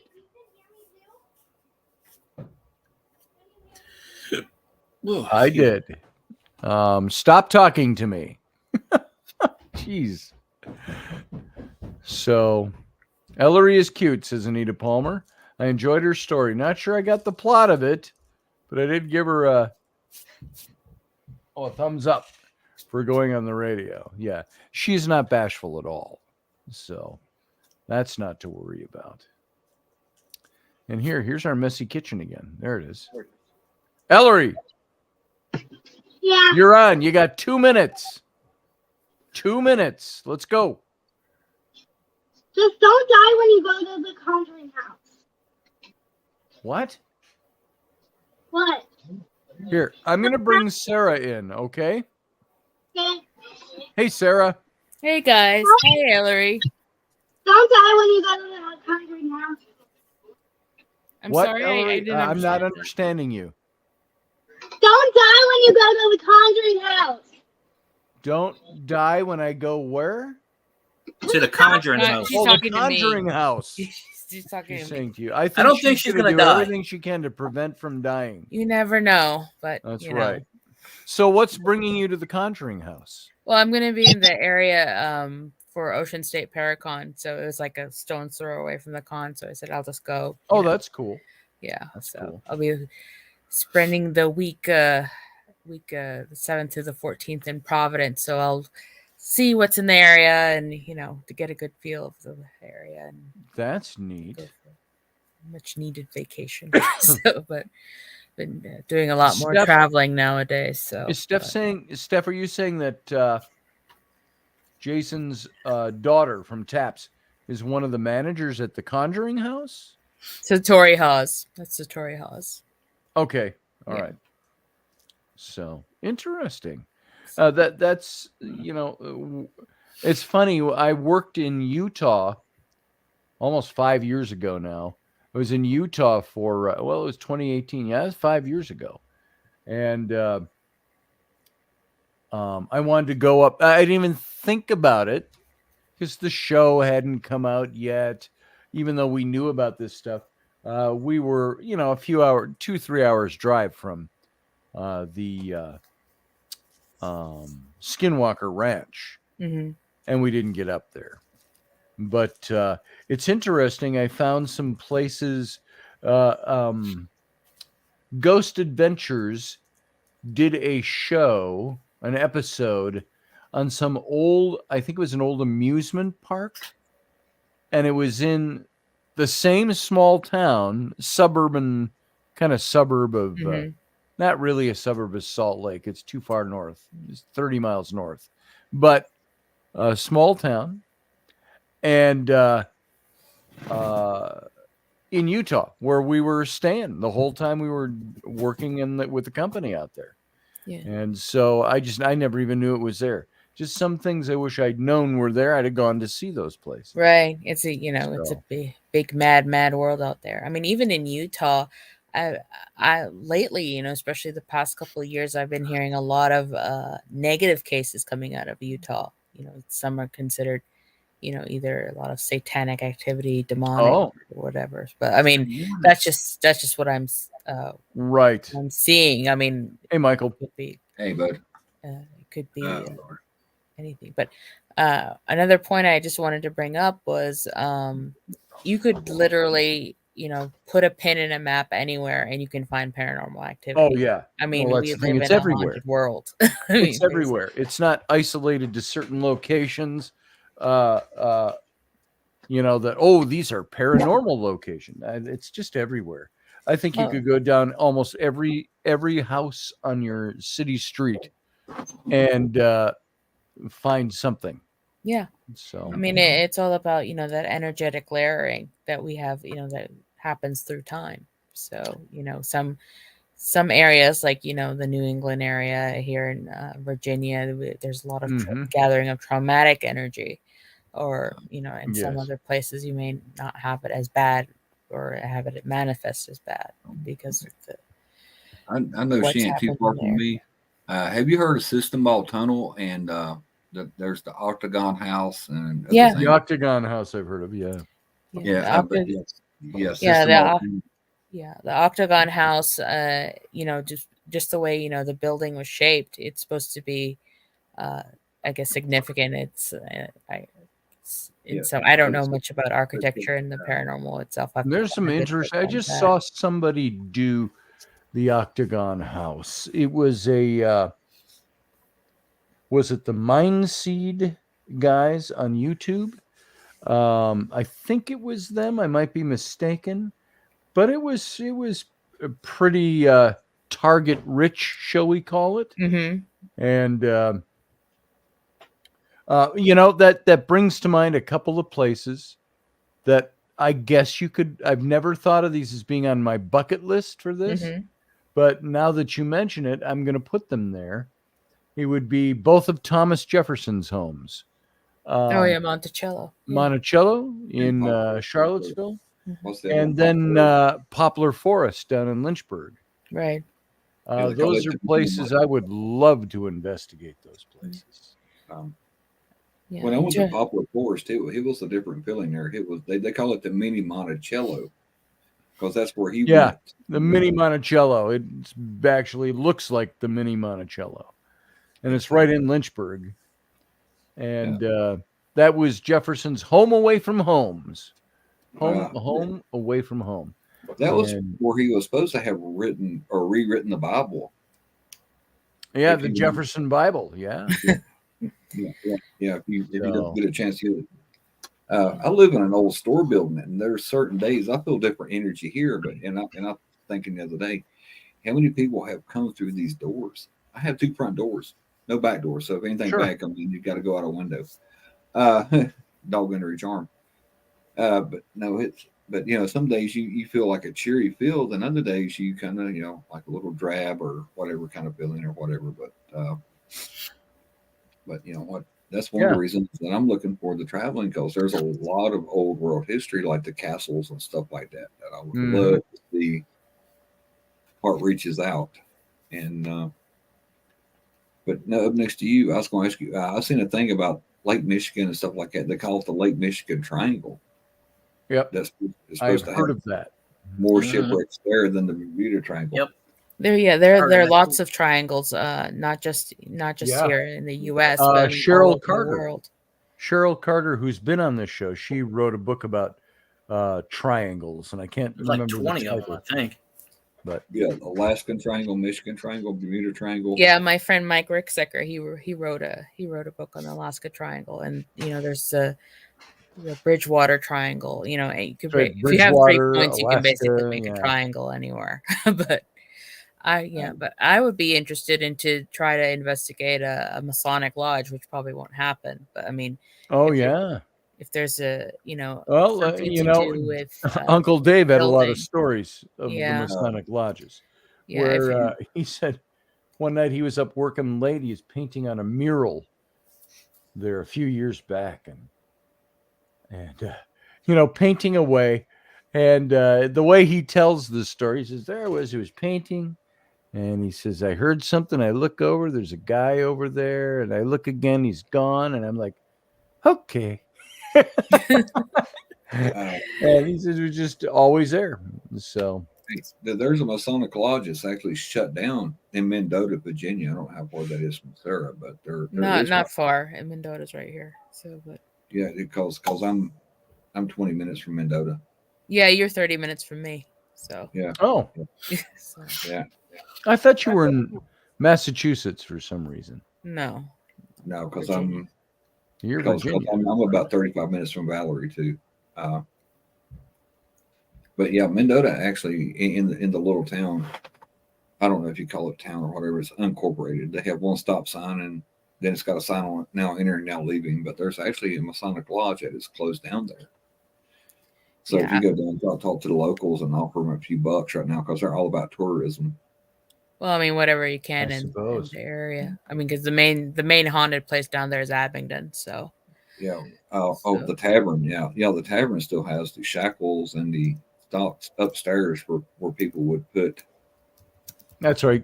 No, the tavern used to be a stagecoach stop, and then they have during the not the Revolutionary, the Civil War, the South would, they would have soldiers reside there, and they invited a lady of certain quality one evening, and she ended up dying. Lady of quality. Lady of quality, certain qualities. Yeah, and then like the Martha Washington. More recently, the young, cute male waiters, they would report that they would go out to throw the trash or whatever out back, and they would feel like double fisted on their behinds, that they were pinched and pulled and slapped. And so I mean, the owner for a while, I think they invited one team and something happened. They had a really bad experience, so he won't allow anybody else to investigate out there. But I mean, Abingdon itself, they had the Martha Washington Inn, and there's all those places, Civil War cemeteries, America, that have such old history to them. Now, of course, you can get Native American sites and things like that, but Western civilization coming into the Americas, that would be interesting to me. To go to historic locations and do investigating. I suppose that's what makes them the most interesting. You can anywhere go to you would have Rambler down the street and do a ghost investigation. But to go to an historic site and do them, I would wonder what... Hey, hold on. Hey, Flynn! Flynn! Flynn, come here. Flynn of Flynn Plays. Flynn, come here. Turn on the light. Where's Flynn? There he is. There's my son. How you doing, boy? Fine. Come in close to the camera. Hey, I was going to say, not that close. Back up. bend just a down so little we can see your face. Now dance on one leg. No. bit. Simon says, yeah. I swear, you look like my cousin when he was 14. There he is. Yeah, but- You ever notice, folks, these hairstyles of the 1970s have come back. Oh, the mullet. Okay, yeah. No, Oh, he hasn't got a retro. mullet. He's just got the Yeah. big full. Oh, the Beatles dog. esque. That's 60s, right? The Beatles. Yeah, Oh, something like who that. is it? Ask me if my dogs react to energy. Well, the queen's laying over here right now. She is so reacted that she's reacted out. She's got her paws up under her head, just laying on the low seat in my studio with me. No. Hey, But- Heidi, thanks for saying so. Come here. She's watching on the TV tonight. Come here. And Come here. Show them what kind of energy you got. Come on, get up here. Come on. by the way, for those of you coming in late that aren't familiar with this show, Come on. the captain's cabin is the informal part of the show. We do what we want, pretty much. So yeah, we do Within what we reason. And it goes to Within the reason. want. So Yep. yeah, it's pretty informal during the We captain's respect the cabin. host, of course. Of course. Sometimes. Of course. Sometimes. Occasionally. So Or, Everybody must be coming in HD quality if she's Yeah. showing it. I guess, yeah. yeah. I'm going to take Ellery's window out of there.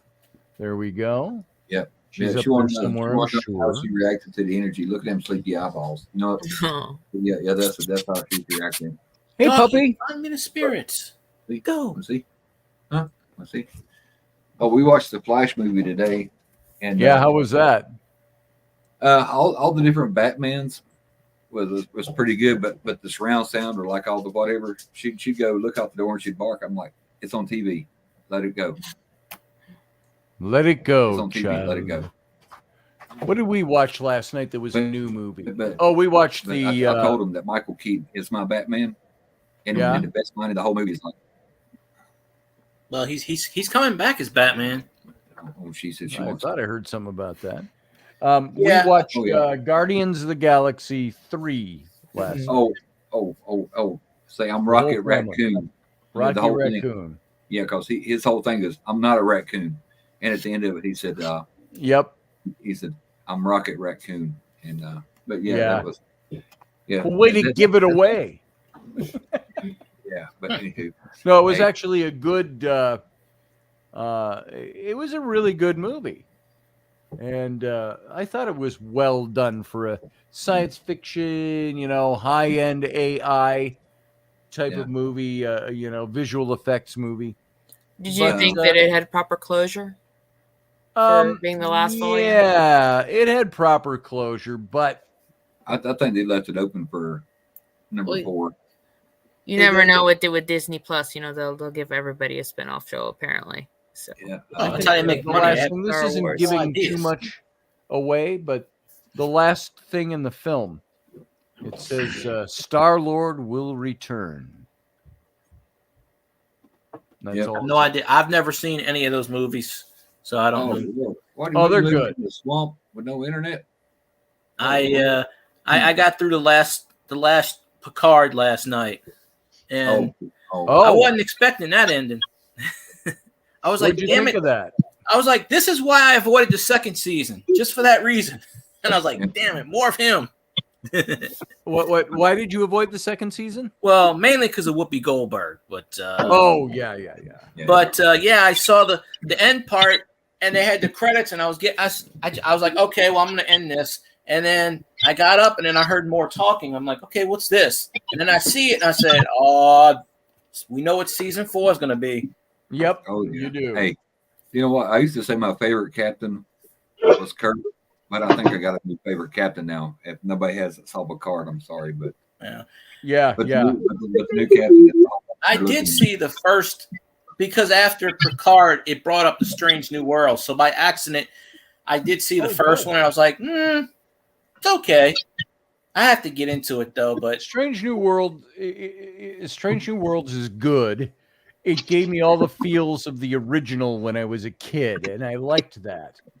There's and just like any series, you got to get into it. I've seen 2 full seasons of it now, so I'm loving it.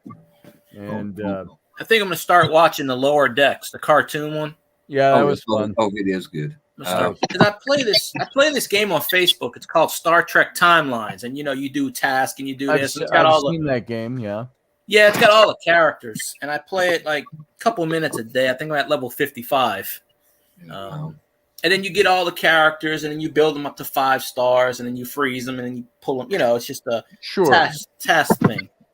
And they just dropped the Jack Crusher thing, which I got to go get, which is rare. So I'm trying to get that. Yep. The one thing about what was it? What was it? Oh, the Big Bang always taught. They had Will, the guy that played Will on Star Trek or whatever. He always Will Wheaton. Will Trader. Yeah. By the way, yeah. And so Star Trek is so pop culture. But Anita said the reason I asked, say your dogs react to energy from spirits. Like I said, sometimes she just barks, and I look to see what she's barking at. It ain't nothing there, and I tell her to lay down. That we're all good, but yeah, sometimes, like I said, if you feel something come through, she'll let me know that something ain't right in the force. Is she quite anxious? Oh no, most times she's so lazy that she don't want to move. Poseidon, on the other hand, he is a ball of destruction. But puppy school starts Sunday. He just don't know. He just don't know what's coming for him yet. But he most of the time he's pretty chill too. But like I said, sometimes you get that weird feeling, and I think but they had a store here for like 50, 60 years, so it's hard to tell how many people has touched the doorknobs going in and out. But probably a lot. Yeah, that's what I'm saying. But most of the people here, one good thing about it is they're all pretty chill. They're just old farmers. You know what I'm saying? Yeah. Cows are growing good, the grass are growing. Hope it rains. It's just simple people, and that's one of the reasons I enjoy this area a lot is because most of the people are so laid back, and it's scary, And I'm like, yep. No, but yeah, you need to get here and then do the ghost walk in Abingdon with all of us, Scotty. I think you'd enjoy it. I think that would be fun. I've done it. The ghost. You've done that? Uh-huh. Yeah. It's not a bad walk. I mean, it's what was it? Was it like $25 or something or another? And they take you to the Barter, the Cave House, the Tavern, Martha Washington Inn. Yeah, it was like 10 or 20. It wasn't bad. I mean, yeah, the lady that does it is she has like a degree from ETSU in storytelling, so she tells it really well. Yeah. I think they call her the Haint Mistress because it goes. So I know where you need to come. You need to. When did they do the storytelling in Jonesboro? They have like 2 weeks of nothing but storytellers and people who writes books and stuff like that. They just had the Highlands Festival. So, and then the week that I'm gone, they're going to be having Rhythm and Roots in Bristol. So, yeah. So. I was going to say all the dirty hippies will show up. Oh Lord, I'm not going nowhere. Damn hippies, they don't die out. No, they're like roaches. They'll live forever. Yeah. Hey, what was it we had? They all showed up here at South Holston Lake here a while back. I told them. That was not Fun Days. What do they call that? I know there's all high on acid and all that other shit. Yeah. And I told them, I said, hell, if they go in the lake to take a bath, all the fish will die. But no, Jonesboro storytelling, Scotty, you need to look into that. Load up your books or whatever, and just because you tell a pretty good story, you're well spoken. I think you'd be a hit. But it's in Jonesboro, Tennessee. And it's like 2 weeks, and they just sit around and just tell stories. I'm trying to Google it. Yeah, because if I touch mine, it'll probably cause the other night my connection was garbage, but Xfinity finally got their shit together. So all right, yeah. But no, look it up. It's in Jonesboro, Tennessee, and it's the story. What do they call it? The Storytellers Festival or something like that. Oh, where? Jonesboro, Tennessee. It's spelled. How do you spell it, sir? It's spelled weird. It's no, it's Jones. Yeah, and then BOROUGH. Jonesboro. Yeah, like borough. Yeah. I think it's just BORO. Maybe I'm wrong. Like Berg, like Edinburgh. No, it's borough like a New York, borough. Tennessee, did you say? Yeah. Tennessee. Yeah, Tennessee. Let's see what comes up. International Storytelling Center Mhm. is in Jonesboro. Mhm. So Yeah. they must have there it is, National Storytelling Festival. Yep.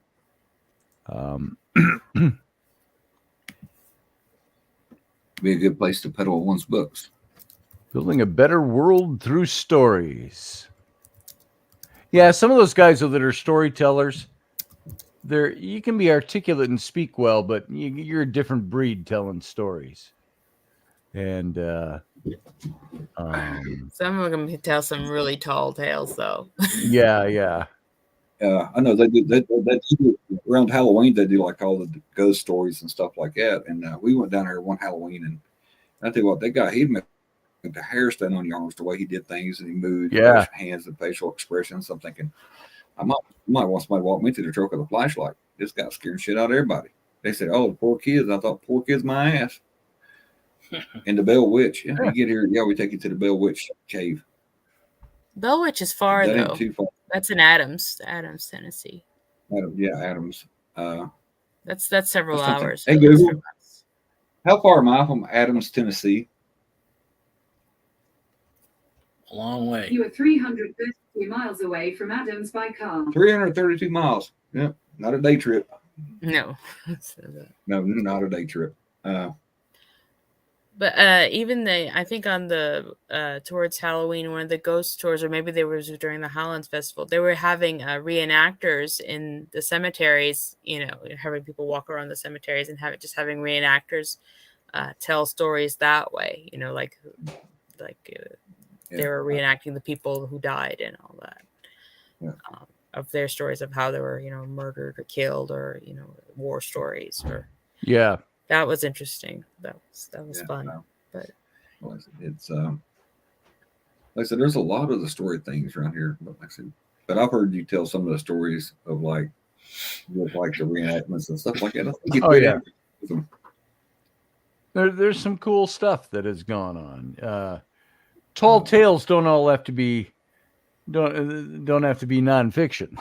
They can be fictional too. Guys make up stories, but I could take a story and certainly embellish it and drag a story out for a while. Try to keep an audience with it. So hey, my attorney told me, she said, if you want to be in a liar's contest, go to court in Bristol, Virginia. She said, justice goes out the windows. It becomes a liar's contest when you go in. That's anywhere, not just Bristol. I'm like, wow, okay. I said, so what are you saying? Yeah. She said, no, I'm good. And she was. I was like, damn. You don't pick a good attorney, you pick the best liar when you go to court around here. Yeah. Do you have something you want to contribute, Ellery? No, I just want to be in. No, I just want to be here. Where's the cookies? We should be going to bed soon. Yeah. And it's almost 11 o'clock. Of course, tomorrow's Saturday, but still, it's very late. So yeah, she looks like she's got another 3 or 4 hours, and her eyes ain't even drooping yet. You gotta let her get started on those dishes. Yeah, that one's not her job, sad to say. But that's what I'd have her using her energy on right now. Hey, let her go mow the grass. Get her a headlamp on her head and a flashlight strapped to the front of the lawnmower. Mm-hmm. Then I have my kids will come to me and say, Rowan said to me earlier tonight, Dad, what can I do around here for $20? What chore can I do? And I said, I don't know. I'd have to think about that. I said, have you gotten your regular chores done? Well, how about you pay me $20 and I'll do this and this and that. Good. Half of what you just mentioned are your chores you're supposed to do every day anyway. I said, that's not for pay. I'd say wash the car. For pay is above and beyond. So I remember I was talking to my aunt that lives next door, and her mom, I went to work on the farm with them, and I was just getting ready to go home. I didn't know you got paid for work. And she's like, Michael, Be right back. Rowan took something of mine. Well, go get it. And I asked her, I said, stand over there for what? She said, well, that's the pay line. When you get done with your day's work, it was basically day labor. And she said, you go get paid. I said, oh, you get paid for work? but where we grew up on the farm, their rule was if you wanted to eat, you had to work. You know what I'm saying? You had to earn your keep. And getting paid for work was something that was alien to me. I didn't know that happened. my other aunts and uncles probably got mad because that one taught me the value of a day's work. You got paid a honest day's wage. Mm-hmm. And I'm thinking, no wonder they didn't like her help. They took care of all the free labor there. But no, it's Yeah. But I was thinking, generational values, because now we can't find anybody to work, No.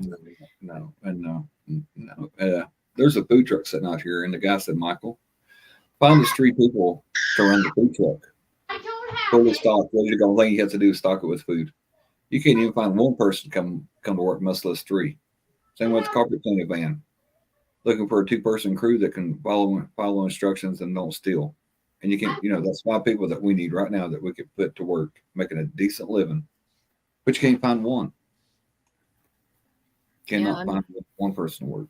Even in our county, we only have like 2 independent primary care doctors in one hospital system, just servicing the entire county. So I mean, it's tough everywhere because the way the government is doing and the way healthcare is going, people would rather retire than keep up with what they're wanting. Sure. So, and my new doctor that I'm going to see, he retired from the Navy and went in to be a PA, and that's lovely, Ellery. That's lovely. Oh yeah. Hey, I got the same one. That's what gives me some boyish good looks.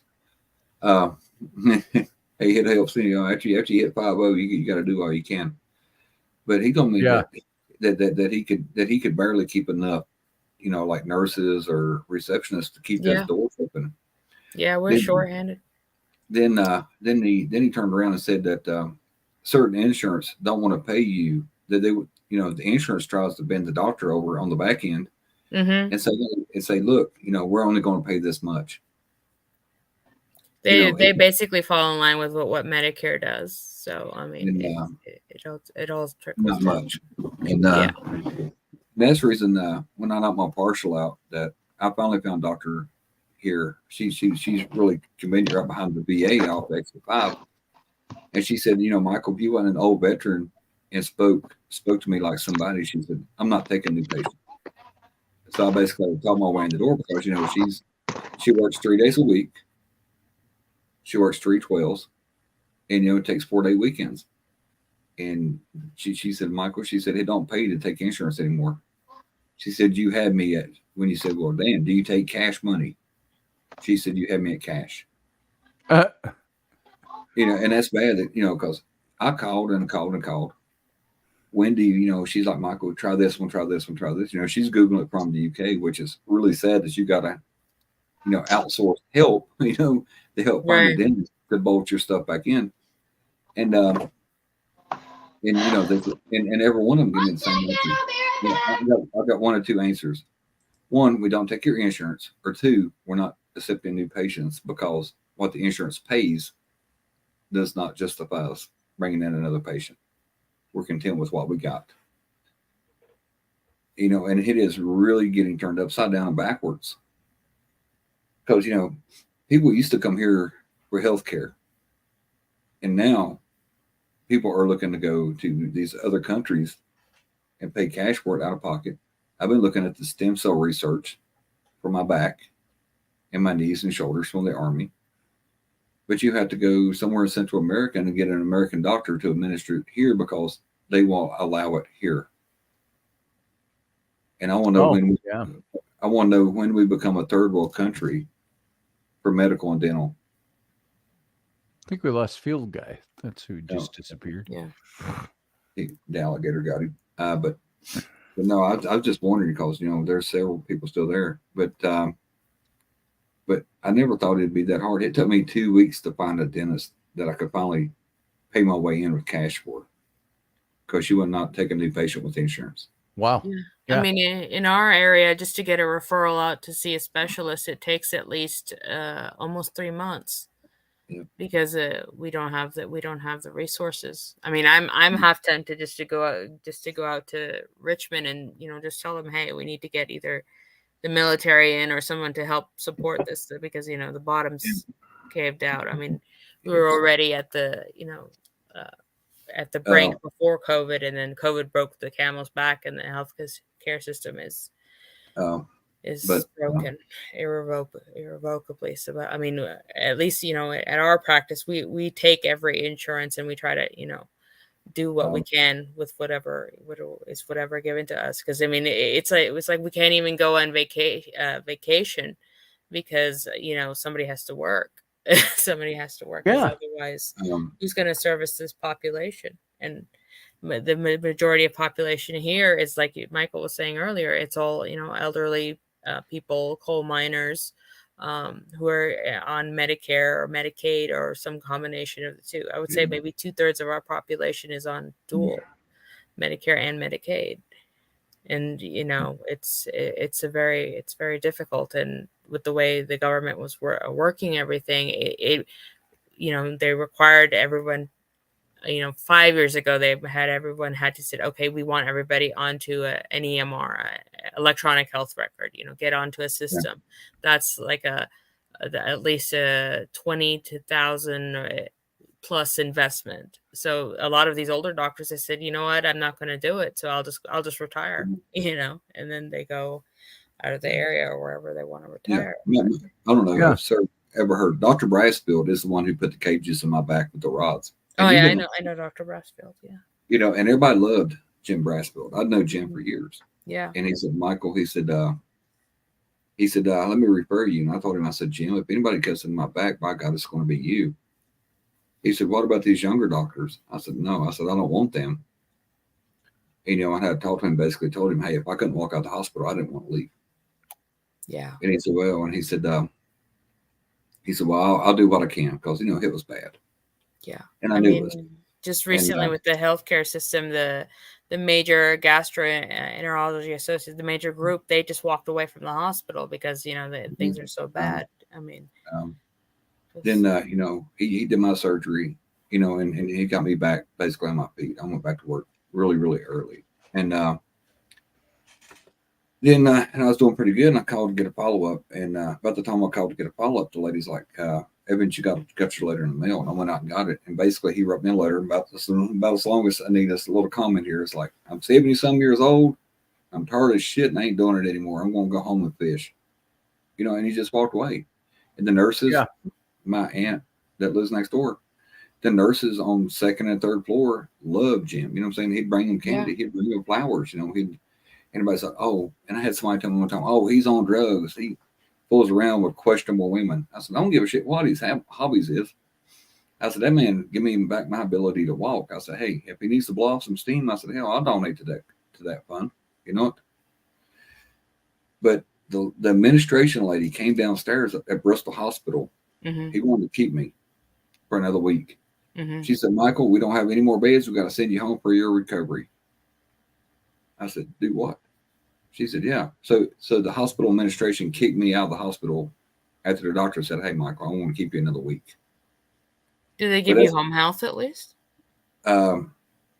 Yes and no. She'd come by and said, she'd come by, his right when COVID was hitting. And she's like, oh, it looks good from here. And I had another friend, she was a nurse. And she said, Michael, I said, look, my back ain't healing. She said, well, come by here and I'll look at it. And she deep breathing my back, landed, put it in her bed.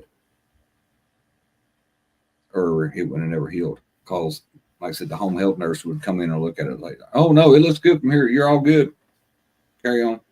Yeah, I mean, even just the way, healthcare is being pushed. I mean, and the state is also, at fault because they initiated a rule several years ago that for a nurse practitioner, after they've been observed for, because when you have a nurse practitioner, that you have to have a supervising physician, to watch over them. Because there's a big difference in training between a doctor, a nurse practitioner, and a PA. A nurse practitioner and PA have 2 years of training versus a doctor who has 8 years, full medical school and all that.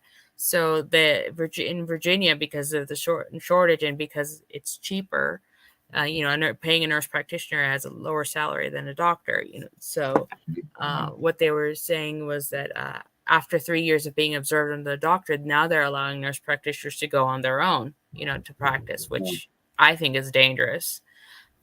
Because they don't know everything. I mean, and most doctors don't even know everything. But I mean, at least you have a second pair of eyes with someone who is more knowledgeable, had more training to looking over them. So that's gone. So and well, people, people are just being allowed to die. Basically. Yeah, and that's a topic all unto itself, frankly, that could be talked about if places like YouTube will let you talk about it in any kind of detail at all. Yeah. Who did you see more during your last hospital stay? Because you was there for a few days, scared the shit out of us. But who did you see more during your stay? Did you see the nurse or did you see the doctor? I saw the nurses. And I tell people they always want to talk me to the nurses. I said, your nurse is your primary caregiver. She is the eyes for the doctor. Yep. And as you can tell, I was. And there's some of the nurses, and a lot of my aunts are what's nurses. The term for them, Sarah? Because you've got your finger on the pulse of this closer than most of us. What do you call a nurse who she's not a doctor, but she's more than just a nurse, as people That's might either a nurse practitioner or nurse practitioner. Yeah. Because I've had a couple of those where there was a nurse. I think she was a nurse practitioner, and she was very detailed. She knew a lot of stuff. And the first thing I thought when I first encountered one of those was, wow, you sure know a lot of stuff for being just a nurse. I didn't say it that way, but I was thinking that. I thought, well, you know a lot of stuff. And I asked some very polite questions about, well, what kind of training do you have and how do you know what you know? And so that's what it was, that nurse practitioner thing. They're basically almost like when my doctor, who I'd had for almost 10 years, he left the clinic and hospital where I would see him almost 2 years ago. And now I see him again at the new clinic that came up in town. That's with one of the different, instead of United, it's now whatever, and Hudson ARP. Physicians. And so he, the doctor I would see in the meantime was a woman that was not a physician, but more than a nurse. So so it was interesting, Yeah, I mean, nurses have their own levels and trainings. You have your registered nurses, your LPNs, basically, based on the amount of training, whether they can do phlebotomy, your stick you. And right. There's all sorts of variations on that. But I mean, but basically our healthcare system is going to be geared towards being run by nurse practitioners because they're cheaper. And it gives it even, to get into medical school, it's so hard and there's only a limit. They only allow so many number of seats. And then, with the other stuff going on, because then we, try to either bring other people in through foreign graduates, try to bring them in just to, cover the gap, which that doesn't always work either. Because even if you have they have them rotating around in hospital systems. So it's like you see one day and they're not there, the next time that you're in the hospital, it's like you're one and done versus building that rapport and learning your history and all that, because that's why it's important to have a good primary care. They know you, they know what you react to, what you've done versus, if you're seeing somebody new every time, they're going to run through the initial checklist every time, which is frustrating. Sure. And I don't know if Sarah knows. You know where the Exit 5 clinic is for the VA, right? Yeah. Right there. My primary care, she's a PA. Dr. Short is really, really good. She's this little bitty lady. And but most of the time you go and you tell her nurse everything, but the VA is more geared for your primary care to be a nurse practitioner or a PA. Yeah. But my PA that retired, he was a flight surgeon in uniform. But when he went to work on his civilian side job at the VA, he was a PA, which I thought was weird. But Dean was I mean, another- surgery is different than that's Well, what I the think flight that's surgeon- what this it's different. woman I was seeing for about a year. I think that's what she was. She was a physician's assistant. Mhm. So, PA. not a nurse practitioner. So, she was all right. And it was fine. She did a good job. I didn't have any crises during the time Right. I was seeing her, but I went to the hospital one of those times while I was seeing her. And before we found out, the wrong size stent and all that junk. And so, yeah, I see my doc. I'm happy with my doc right now. He's pretty good, I think. Until he decides he wants to retire and move to Fiji. Right. He's a younger man. He's younger than me. Wow. He's probably in his mid 40s. You need to look at the stem cell research for your heart. Because I'm doing my paper on it right now on the stem cell stuff. Yeah. And, there's a whole controversy about umbilical stem cord, adult-based stem cells and all that. And I thought the more I read on it, I thought I can get past the ethical questions if it makes me feel better. It's like, but it's basically like the new fountain of youth. I think a lot of people would be in that same boat. If it's going to make me feel better and prolong my life, I might be able to be less ethical about it, or supersedes the ethical questions. Yeah. Yeah, there was a new movie coming out. I think it had. I think I saw a trailer for it. It was about a woman who was buying years off of a younger woman or something. There was some research that they were doing that there was this woman who's in a lot of debt, and to pay off the debt, she would sell her years to, I guess, the main bad guy or whatever. Yeah, and she ended up being prematurely old, like a reverse. Yes. There's one of the things that what was it? They had the little band that said how much time they had, and each year of your life was worth so many credits. But no, you're talking about the healthcare with crappy doctors and stuff like this. I often wonder how haunted the hospital morgues are, because we did a closed down hospital in West Jefferson, North Carolina. You want to talk about an eerie place? They didn't even tell me that was coming up to the morgue. I could feel it. Yeah. No, I mean, even the active morgues here, I've visited a couple times. The energy is definitely different. Not just the fact that it's usually in the bottom, in the basement, type areas. Outside out of mine. Yeah. But if you get a chance to go to West Jefferson, yeah. There might be some topics in here that we can do. I'm going to be brutally honest and say this topic bores the shit out of me. Only because I don't know anything about it. We all need doctors. We all use doctors. But talking about this kind of stuff, I find, for me personally, I'm like, oh boy, this is a phone conversation. Oh, yeah. But if there's something here that's efficacious for people to hear, maybe we should do a topic on this on the show. And we should talk about it. We should talk about these things in more detail.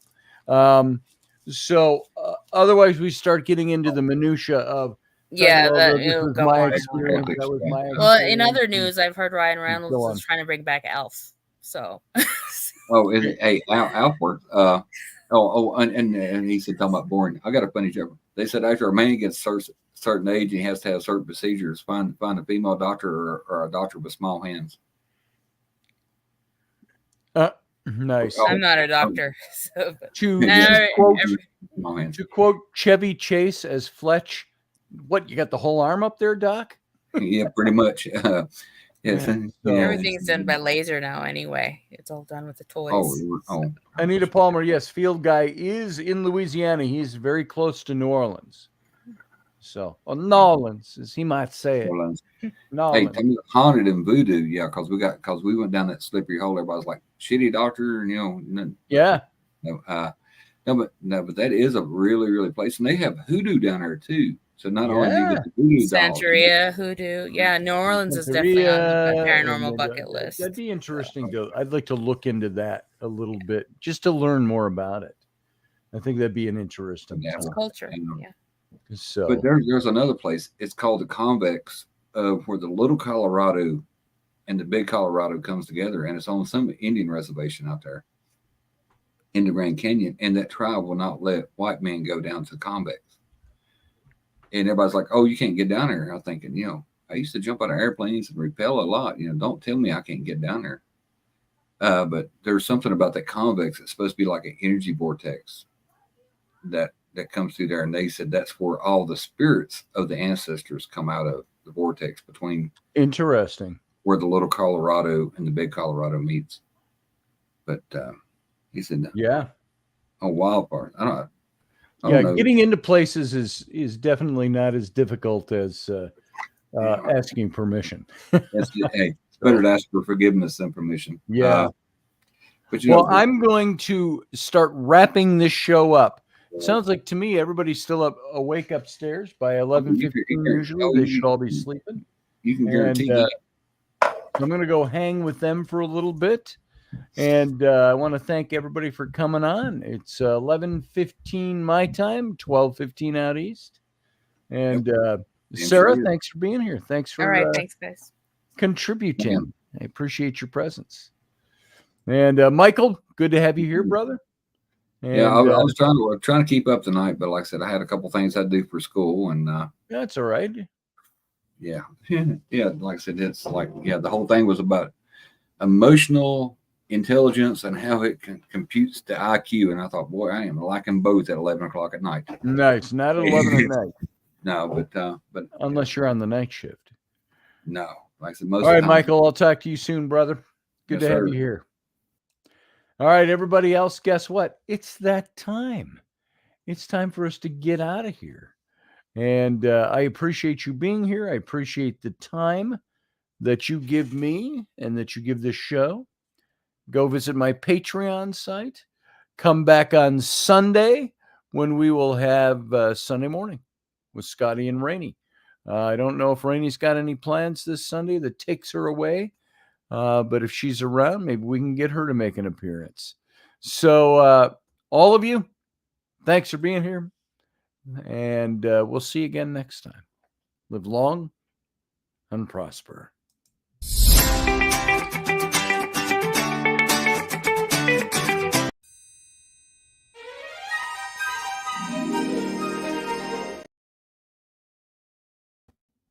Ha! I started the wrong ending. Let's do that again.